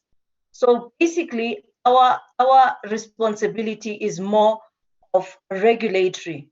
But while we also doing that, we have different chief directorates with different responsibilities. Ensuring this fairness and uniform norms and standards and applications, governance, monitoring, and compliance ensures that there is governance applied within institutions and they monitor those performances, including ensuring that compliance. But at the same time, there are other aspects that we do to ensure that in realizing some of the economies of scale, there's transversal contract and strategic procurement. And we also have the systems to assist us in ensuring that we are effective. But there are a number of questions that were also asked. Basically, I want to go to the Treasury regulations. That the question that, just to enforce what Basani just indicated earlier on, regarding why are we not able to detect fronting?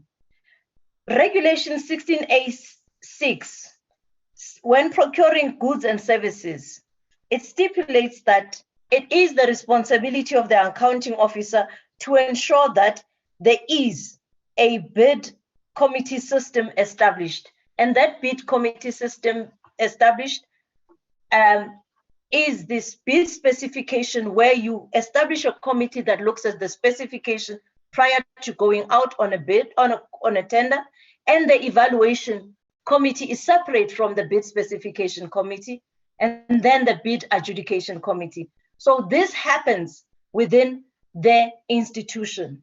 So in this regard, we are also ensuring that as the OCPO, we are not referees and the player. The PFMA gives responsibility to accounting officer. So the Office of the Chief Procurement Officer would not be in a position now to be taking over the functions of the accounting officer. So it is in this regard that in most cases, these provisions we adhere to also. Then there is a section 16A 6.9, a section 16A9 of the Treasury regulations, which is also avoiding abuse of supply chain management system. Again, this responsibility is for the accounting officer to ensure that they take all reasonable steps to prevent abuse of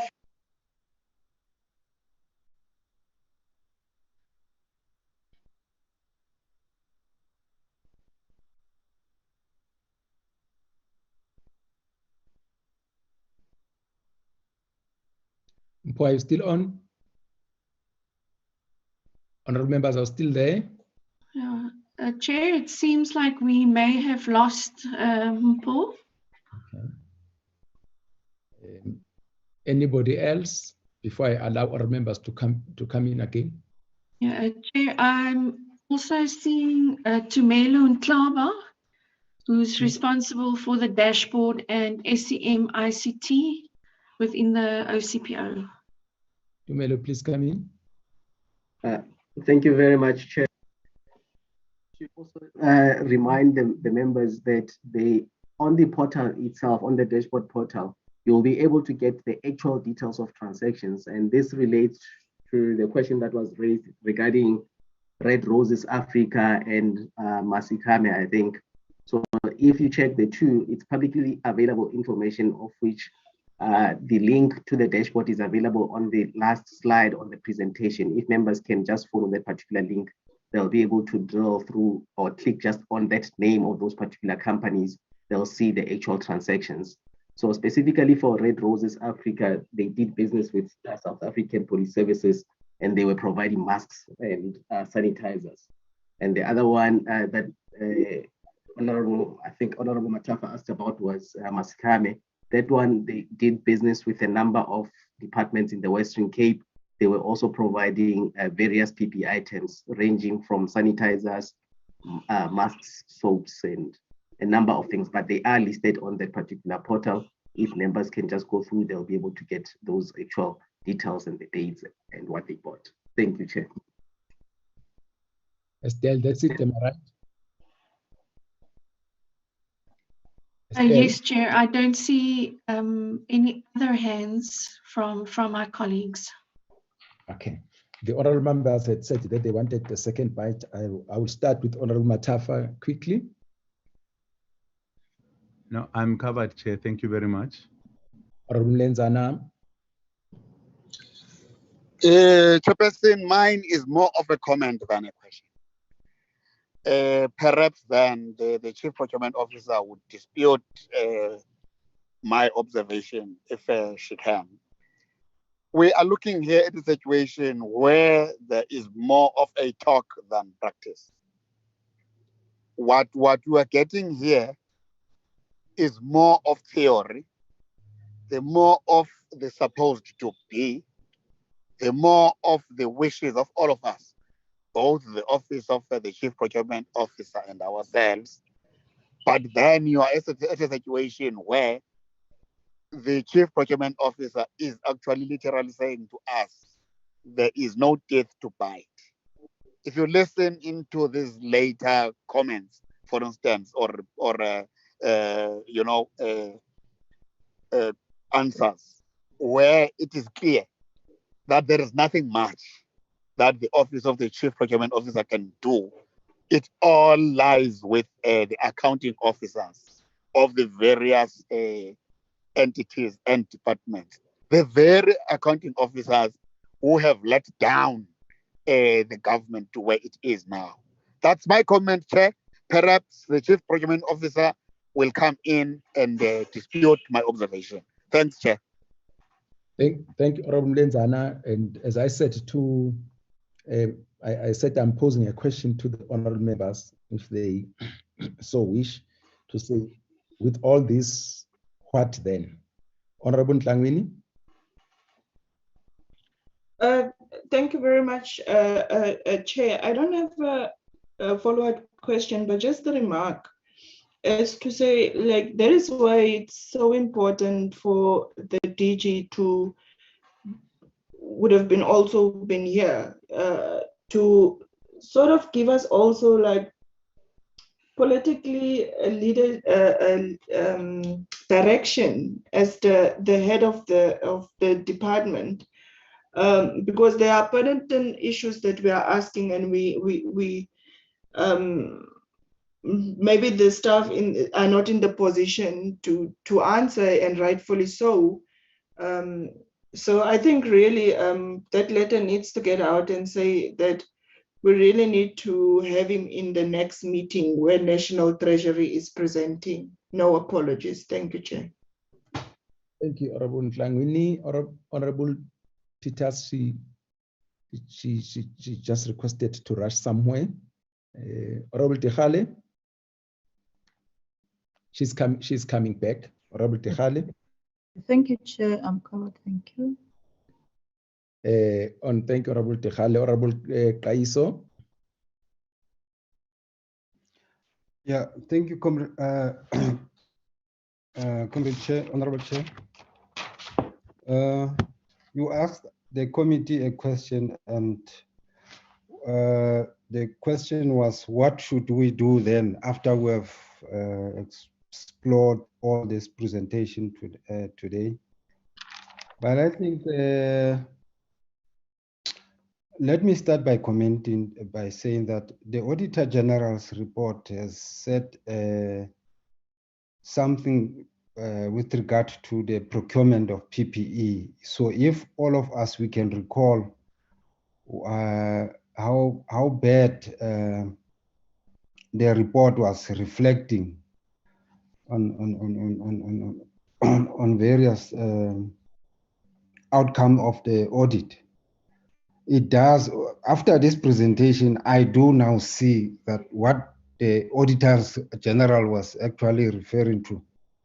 So I don't think after that report, is there anything that now the office, the Chief Procurement Officer has learned anything out of that report to say, no, look, we have to do things very differently now.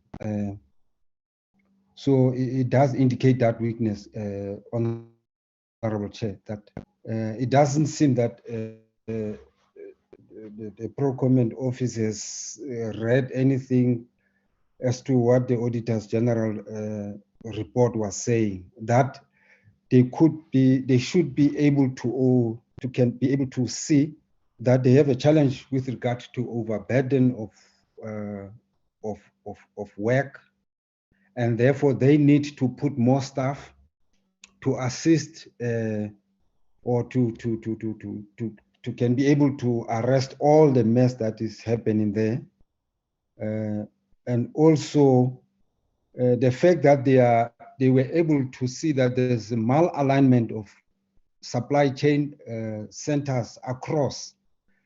It's only happened after 5 years or after 4 years, let me say. So you cannot detect that after 4 years or many years that there's a malalignment of procurement services or centers, supply chain services centers. So it's a serious problem, that one that needs to be fixed as soon as yesterday. So now we were supposed to be told actually the correct way that we shouldn't be receiving, there's an overburden, there's a malalignment. We should be receiving report that now all the centers of the supply chain have been aligned, so that now they conform to the practice and the principle in the office of the Chief Procurement Office. Yesterday we received a report that in as far as when we were receiving a third quarter report from Treasury, there was a report that indicates to Treasury. So now I don't know what is the relationship between that and this work that we are seeing here. because it's very much important to read the 2 pages. So, hence I'm saying that there has to be this office has to go back to drawing board and actually come up with a very clear, a very clear plan how to assist all these institutions,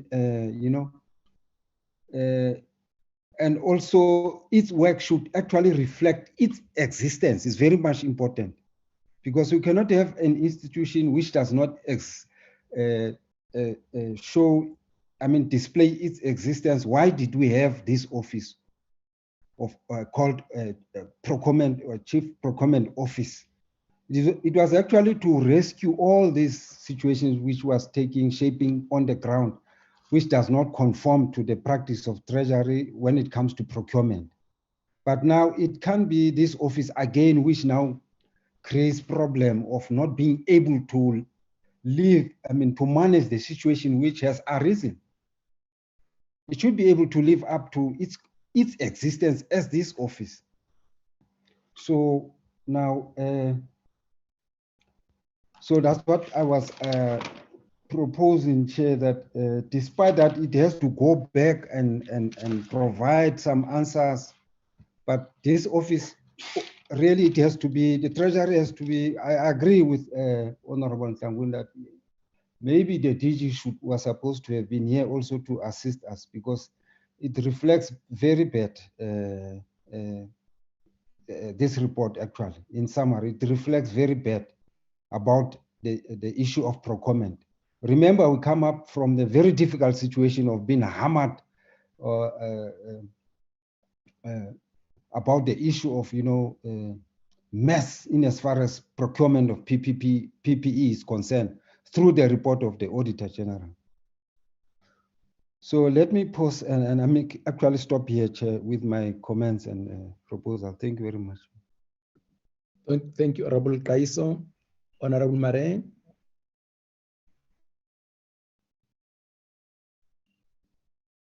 Honorable Mare. I'm fine, sir. I'm fine. Okay, thank you. Perhaps I don't think I had the correct answer, Estelle. I'd ask who approves or disapproves deviations and expansions. I said, is it an individual or a committee, and how is it constituted? If I would like to hear you on that. Thank you, Chairperson. Just note, Estelle, just note that you are going to answer with the other issues which have been raised. All members, again, I think it's very important that we don't get out of this meeting with a misconception which equates broad-based political empowerment with malfeasance and corruption. You remember, for instance, when it comes to the PPEs, that minister reported that about 70% of the beneficiaries of the PPEs were not your triple B companies or women-owned companies. So if it's very important that we, because that may end up sterilizing what we are trying to do with procurement processes and maligning black companies, which is not our intention. As we have always said, that want to use the budget, want to use our procurement to ensure that we try and deal with the legacy of apartheid, which has marginalized black people of this country, women and people living with disabilities. So it's very important that we don't get out of this meeting with that misconception.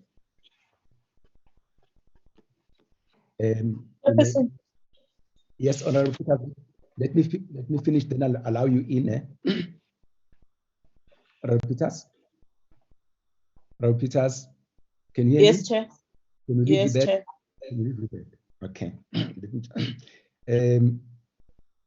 And I would like to make this statement, and I'll please comment if you want to, say that in most cases, the conditions of deviation and expansion are man-made or woman-made, if you like, but they are created so that people can find a reason of not following the law and the policies.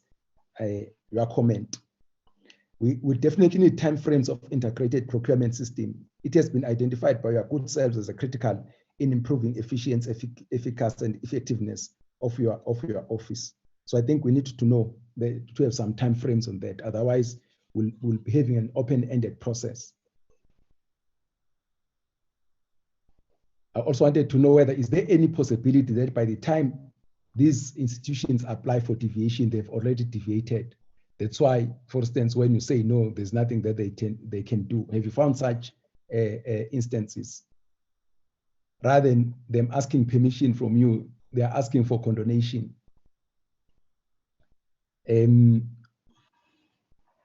While especially when it comes to the PPEs, one may understand the deviations by the Department of Health, Police, and other departments. I'm struggling to find a reason for ESCOM and BRASA. But since I think BRASA and ESCOM will be coming to us, I think let us not burden the OCPO. We need, when we send a letter of invitation to them, Darren, they must also address us on, amongst other things, the deviations. Who is involved in these deviations, both from the ESCOM side and which companies have benefited from this deviation? Why are they deviating and expanding, and the amounts involved?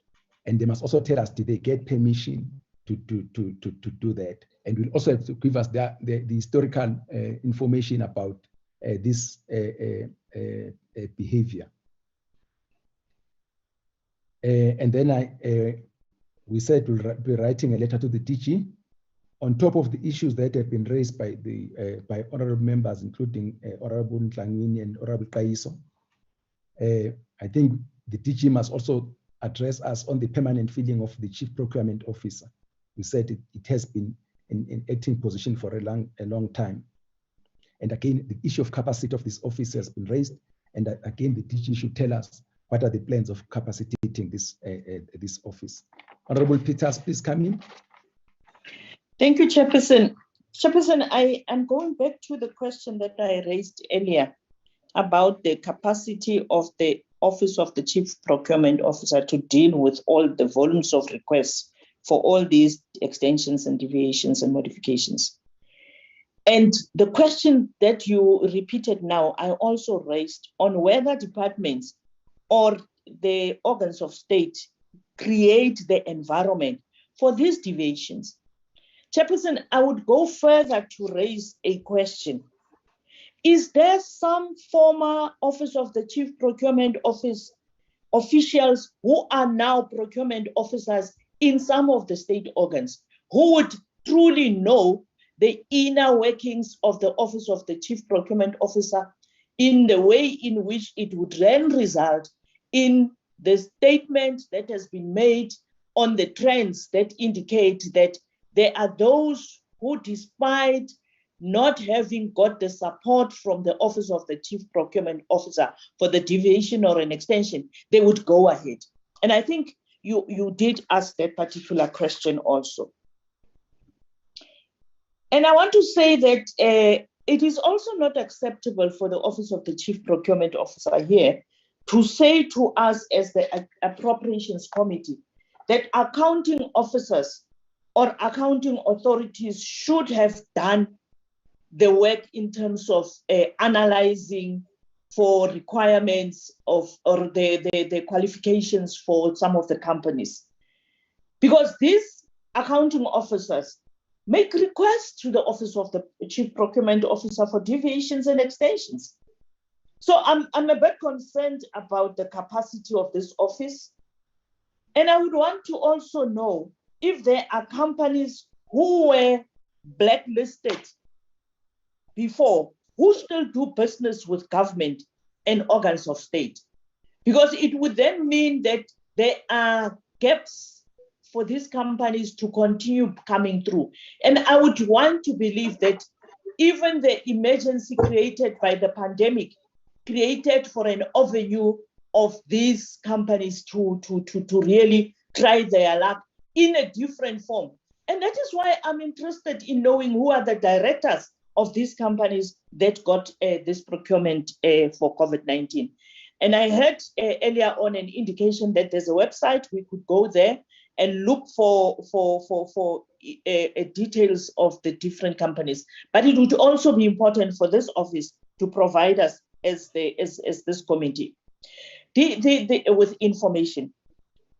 Chairperson, I just want finally to ask, are we expected to say, yes, we agree to your deviations and extensions or modifications?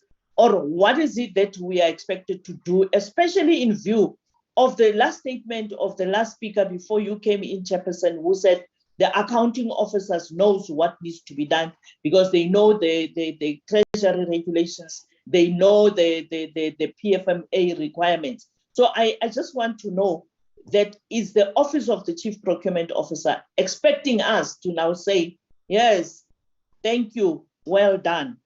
Thank you, Chair. Thank you, Honorable Peters. Estelle and your team, do you want to quickly respond to the issues that have been raised? Some will follow ups and so on. Thank you, Chair. With regards to your question on who approves, there is a unit within the OCPO, the Governance Monitoring and Compliance Unit, that has a couple of directors and deputy directors, and they process all these applications and draft responses, to which the chief director then looks at the reasons and either approves or supports the response, after which the CPO, in actual fact, at the moment, me, is approving these deviations and exemptions or exceptions or modifications. In cases where we find it necessary, we will engage with either our assets and liability management unit and our budget analysts to also understand the reasons that may be lying behind the reasons for deviation. But in actual fact, Chair, the answer is that it is still approved by the the Chief Procurement Officer. Then with regards to the integrated procurement system, we are looking at, and this is the famous integrated financial management system, which has an SCM component to it. And the Office of the Chief Procurement Officer is involved with the IFMS project office to supply the system specifications. If that is still delayed, we will be delayed in having an integrated procurement system as well, unless we come up with a plan to deviate from that process, which we are also currently exploring at our office and seeing whether there are other possibilities for us. With regards to the permission and condonation, in a lot of cases, Chair, these are requesting deviations prior to the implementation, which we would then either support or not support. But if it happens that they had deviated without the approval of Treasury, that then results in irregular expenditure for which they need to then apply for condonation. And as I said, condonation is quite an arduous process for departments and for accounting officers then to go through in order to apply for the condonation. And it's also not just a yes or no process. We need to understand exactly what the circumstances were, and if there was elements of criminality and if there was any losses to the state. Within the supply chain area in government, a lot of the government officials do move from one institution to another institution. And we do have officials that were former officials of the OCPO that are currently in CPO positions in other institutions, such as with Eskom and such with CETA. There are former CPO officials, and also with the revenue services. There are officials that were officials of the OCPO that are now with those institutions.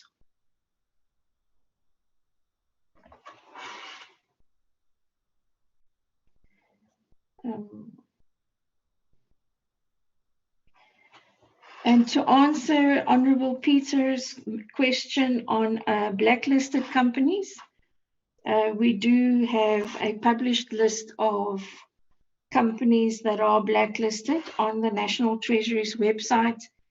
And for government institutions then to enter into agreements with these companies would be against the rules of engagement, and that would definitely result in irregular expenditure.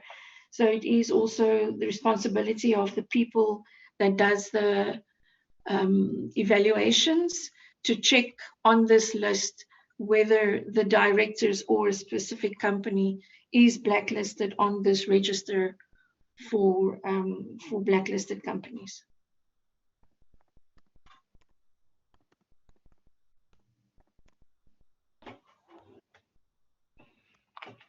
Chair, hopefully I have answered the questions. I will pause there. Okay, thank you, Estelle. Honorable Mlenzane, is there a particular, I know you had a problem of connectivity. Is there a particular area that you want Estelle to repeat on? No, Chair. No, Chair. Perhaps that question that you asked may be a subject of our own discussion as the standing committee, perhaps outside the Chief Procurement Officer's fold. That's my view. Okay. That we need to relook into wherein, as Honorable Kangweni was saying, wherein we would ensure that the DG is part of such discussions. That's my view, Chair. Thank you, Honorable Mlenzane. Sifiso, wanted to say something? Yes, Chairperson. Thank you very much, Chair. Just for the benefit of the committee, Chairperson, I just want to remind the committee of one thing that I've said one day about the approval process, because the committee seems to be again concerned about the approval process of the deviation and expansion and the risk associated with it. In 2018, Estelle no, through SCOPA, there was a resolution that was made, communicated to National Treasury, to say National Treasury must form a committee that will approve this deviation and expansion to avoid the risk associated by giving someone this huge responsibility with a lot of money on it. It was 2018 already, before Soli left. Estelle no. It's unfortunate that today this question comes up again to say who approved this deviation and expansion and the seniority thereof, when there was a communication from Parliament agreed by the Director General of National Treasury that it is too risky to subject an individual to approve this amount of money. And a recommendation was made that a committee must be formed. National Treasury agreed. It's unfortunate that we're still talking about this, Chairperson. That's all I wanted to say. Thank you, Mr. Makakula. Do you want to respond to that? What have you guys done about that? I know that decision. That's why I was asking the question. If you want to delegate upward to the DG, it's fine. Chair, there was discussions around having this committee. I think it fell by the wayside. I think more for the reasons that having a committee looking at these deviations might delay service delivery more. Not that that should be an excuse, but I will take it up with DG again, and we will look at this in forming a committee, and maybe the terms of reference around this approval committee then needs to be assessed, maybe in terms of thresholds or certain types of deviations and approvals, due to the volumes that we are handling. We cannot practically look at every single one, so we would have to look at the terms of reference quite carefully when we set up a committee such as this. Darren, I think that's another matter that we must add on the DG's letter, that we be appraised as to what exactly happened to that decision of Ocpo. Yes, Chairperson. We need to add that on, because he must address this committee on those decisions, because that's what we're saying, that it would be very unfortunate if Parliament takes certain decisions and they're not implemented, because it's for the reason and it's even for the good, for the same individual, for the individual who's occupying that position, so that it doesn't become her or his responsibility only. So yeah, that's I think that's how we'll close that one. Honourable members, I think that takes care of the issues around the Chief Procurement Office and its responsibilities, especially as they pertain to deviations and expansions, which was the subject of today's meeting. I know there are a lot of things which go beyond this, and other members started mentioning them, that one, it remains a concern of this committee that suppliers of goods and services are not being timeously paid, despite the fact that this Parliament had appropriated money for those responsibilities. And we would like you to follow up on that. We know this was not the subject of today, but it's one of those things which is always there. The question of using the budget that we pass to transform and deal with the apartheid legacy, as far as the exclusion of the majority of these people from the economic activity of this country, is very important. And would like your office to stay closer to that. It shouldn't be by the way. It's very important for us. But Estelle and your team, thank you very much. You can remain in the meeting. We don't have any secrets here, but yeah, that takes care of your presentation. Okay. Thank you very much, Chairperson. Thank you. And honourable members, thank you so much. Okay, thank you. Honourable members, can we go to agenda item number 5? It's a consideration of the minutes of the 27th of November 2020. It was public hearings on the 2020 Second Adjustment Appropriation Bill and the 2020 Medium Term Budget Statement. Because that was sent to us, honourable members. Do we have the mover for the adoption of the minutes? Yes, Chair Mlenzana, I move. Honourable Mlenzana is moving for the adoption of the minutes. Seconder. Matafa, I second, Chair. Matafa, it's seconding. So the minutes of 25 November 2020 are duly adopted. That takes care of agenda item number 5, honourable members. Can we go to agenda item number 6?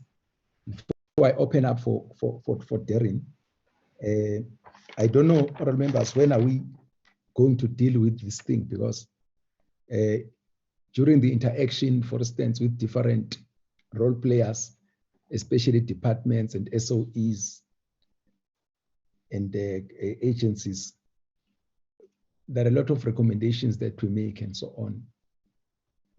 But if one were to take the example that Mr. Makakula cited, that there was a decision taken, but then not implemented. Today, you raised a number of issues. What guarantee do we have? So what guarantee do we have that tomorrow we're not going to be sitting with the similar type of challenges? I think it's an area that we need to reflect on, because that will talk to our effectiveness and how effective we are as far as playing our oversight function.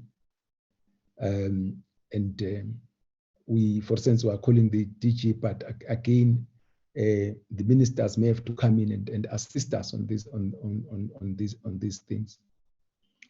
So I'm just saying that it's something that if you could just park somewhere, because so that we satisfy ourselves that the things that we raise and decide on, they are not just a tick box type of an exercise. Any comment on this, on the statement I've just made, honourable members? Can I come in, Chairperson? Chairperson, remember what I said after you would have raised this, that we would need a particular session to dig deeper into this. Chair, I think it is high time that for this particular standing committee to be recognized by our colleagues, particularly in government. I'm saying government deliberately, because I want to start it from the level of the minister down to DG and their functionaries. We may have to develop teeth to bite, and one such teeth would be either on a quarterly basis or on a 6-month basis. Darren assists us by developing a template of our resolutions, decisions, and also coupled with timeframes in terms of implementation. After which then we shall have to make government account.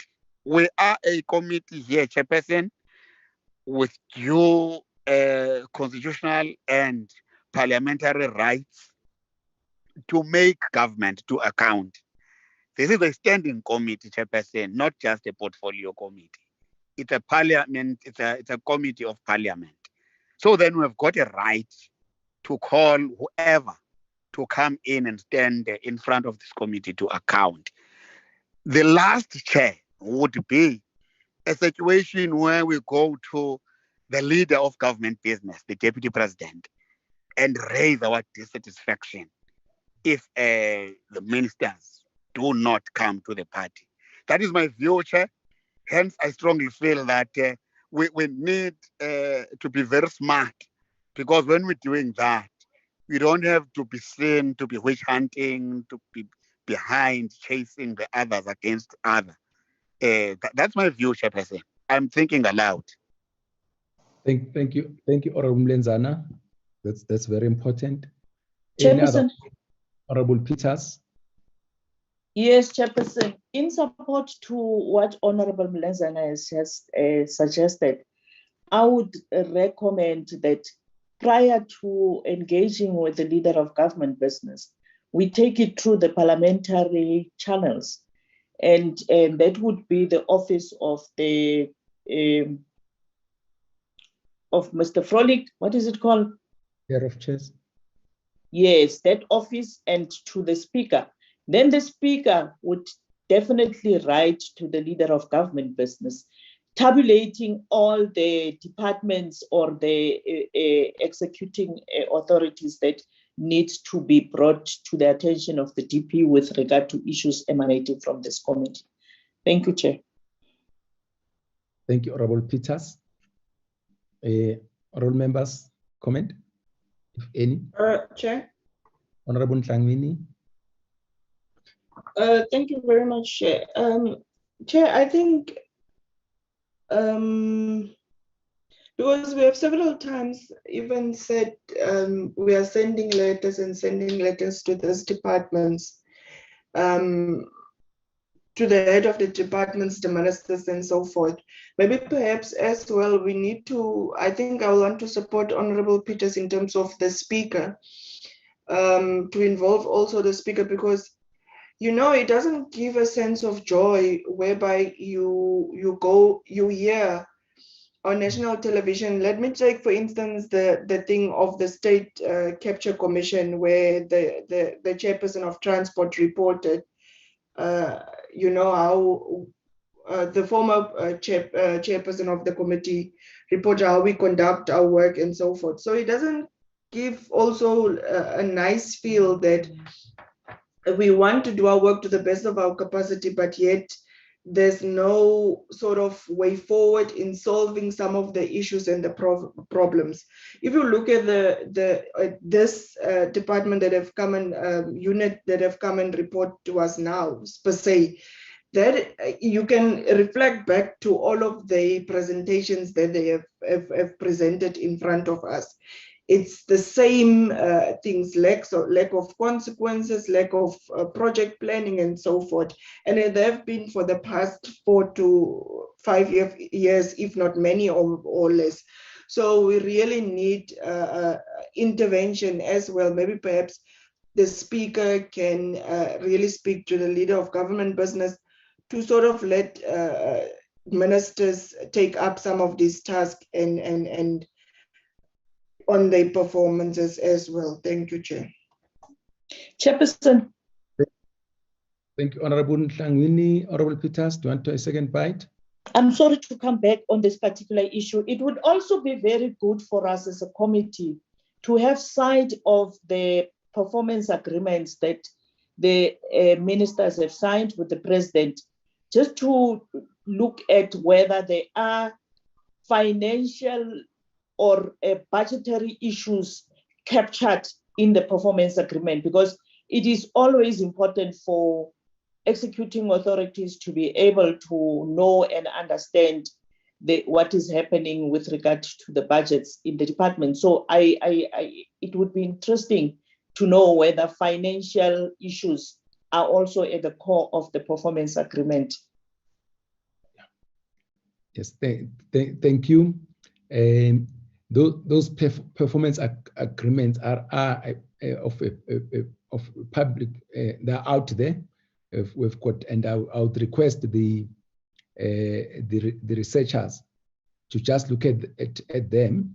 Honorable Peter is saying, want to see whether they are things which relate to the management of the budget and issues related to that. If you could just look at that as far as the performance agreement between the ministers and the president is mute.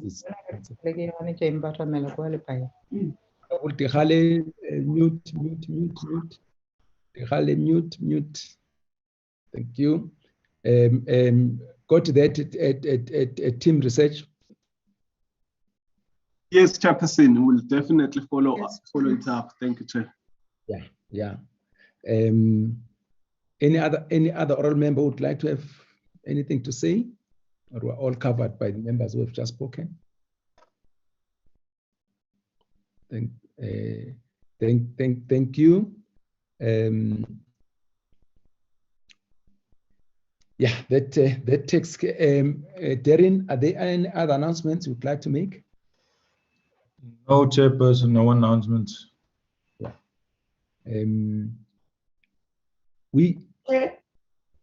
Hi.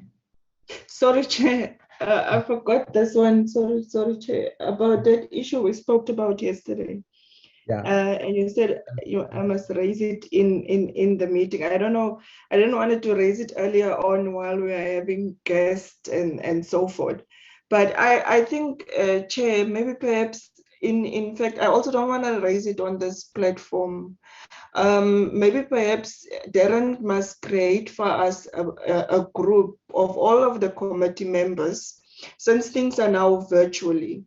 How does members feel to have an appropriations group, and we can even maybe perhaps raise issues there and meeting notifications and things like that, because like these things are being televised, and I don't like to do those such of things on this platform. Thank you, Chair. Thank you, Honorable Ntlangwini.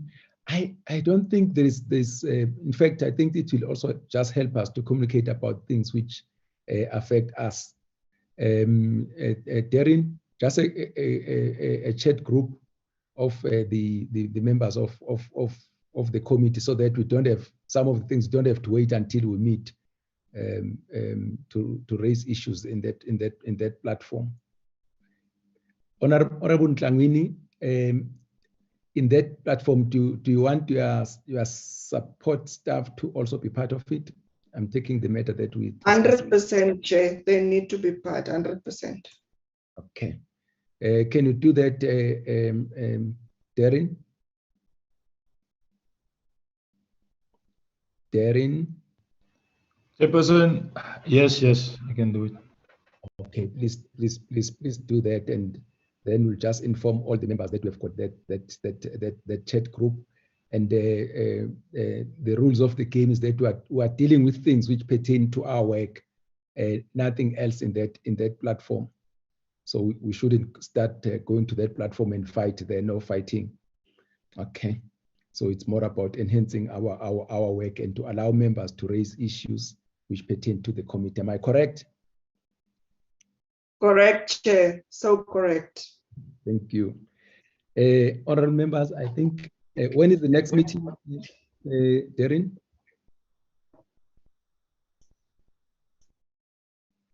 Darren, when is the next meeting? Chairperson, it's next Thursday. Next Wednesday, it's budget speech, and then our next meeting is with the Minister of Finance after the budget speech. Okay. Thank you so much, honorable members. Chairperson, just clarity. Can I come in? Please do. How do we deal with the lockup situation? Darren, come in. Chairperson, I will just need to discuss that with our colleagues in Treasury, as they are responsible for the lockup. But I will communicate with the members before I send the notice for next week. Yeah. Plus, you know what happened if one were to use the last MTF when we were already on virtual. People who are in Parliament, they go to the room and they get locked up. But those who are on the virtual platform, they don't receive the documents for obvious reasons. That the information which is there is market sensitive, and these platforms are not as secure as you would like them to be. So last time we said those who were in Parliament continued, and they were locked up in that room from 11 o'clock until the minister delivered his budget at 2 o'clock. Chair? But yes, Honorable Ntlangwini. Sorry, Chair, to interrupt you. You remember last time on the last budget lockdown, and we raised also this concern when we were there, that we actually were not appraised with a speech as in previous years on this budget lockdown. And that is the main reason why we are there, to let the committee peruse through the budget speech before presented in the House. Then the actual activity is now, it doesn't serve its purpose if we can't get the budget speech before it's actually read in the House sitting. Maybe perhaps, I don't know from your side, Chair, if you can maybe address that with the minister and on another platform. Thank you very much. I definitely remember that was an issue which was even raised with the minister, and I will remind him. As early as today, so that they should know that we expect that speech, as it is customary when we are locked up. Okay. Honorable members, Thank you very much. This takes us to the end of today's meeting. The meeting is adjourned. Long live the chair. Long live. Long live. Long live. Hey. Thank you, thank you, thank you. See you in plenary in the afternoon. Yes. Chairperson, you must go to church. It's Ash Wednesday today. We'll be in plenary at the time. You go on now at lunchtime, just opposite the. Oh, by the way, I thought I'm looking at the picture behind you. I thought you were in Parliament. I'm sorry. Okay, but you are there in spirit. Yeah, no, I'll be there in spirit. Okay. Yes, thank you.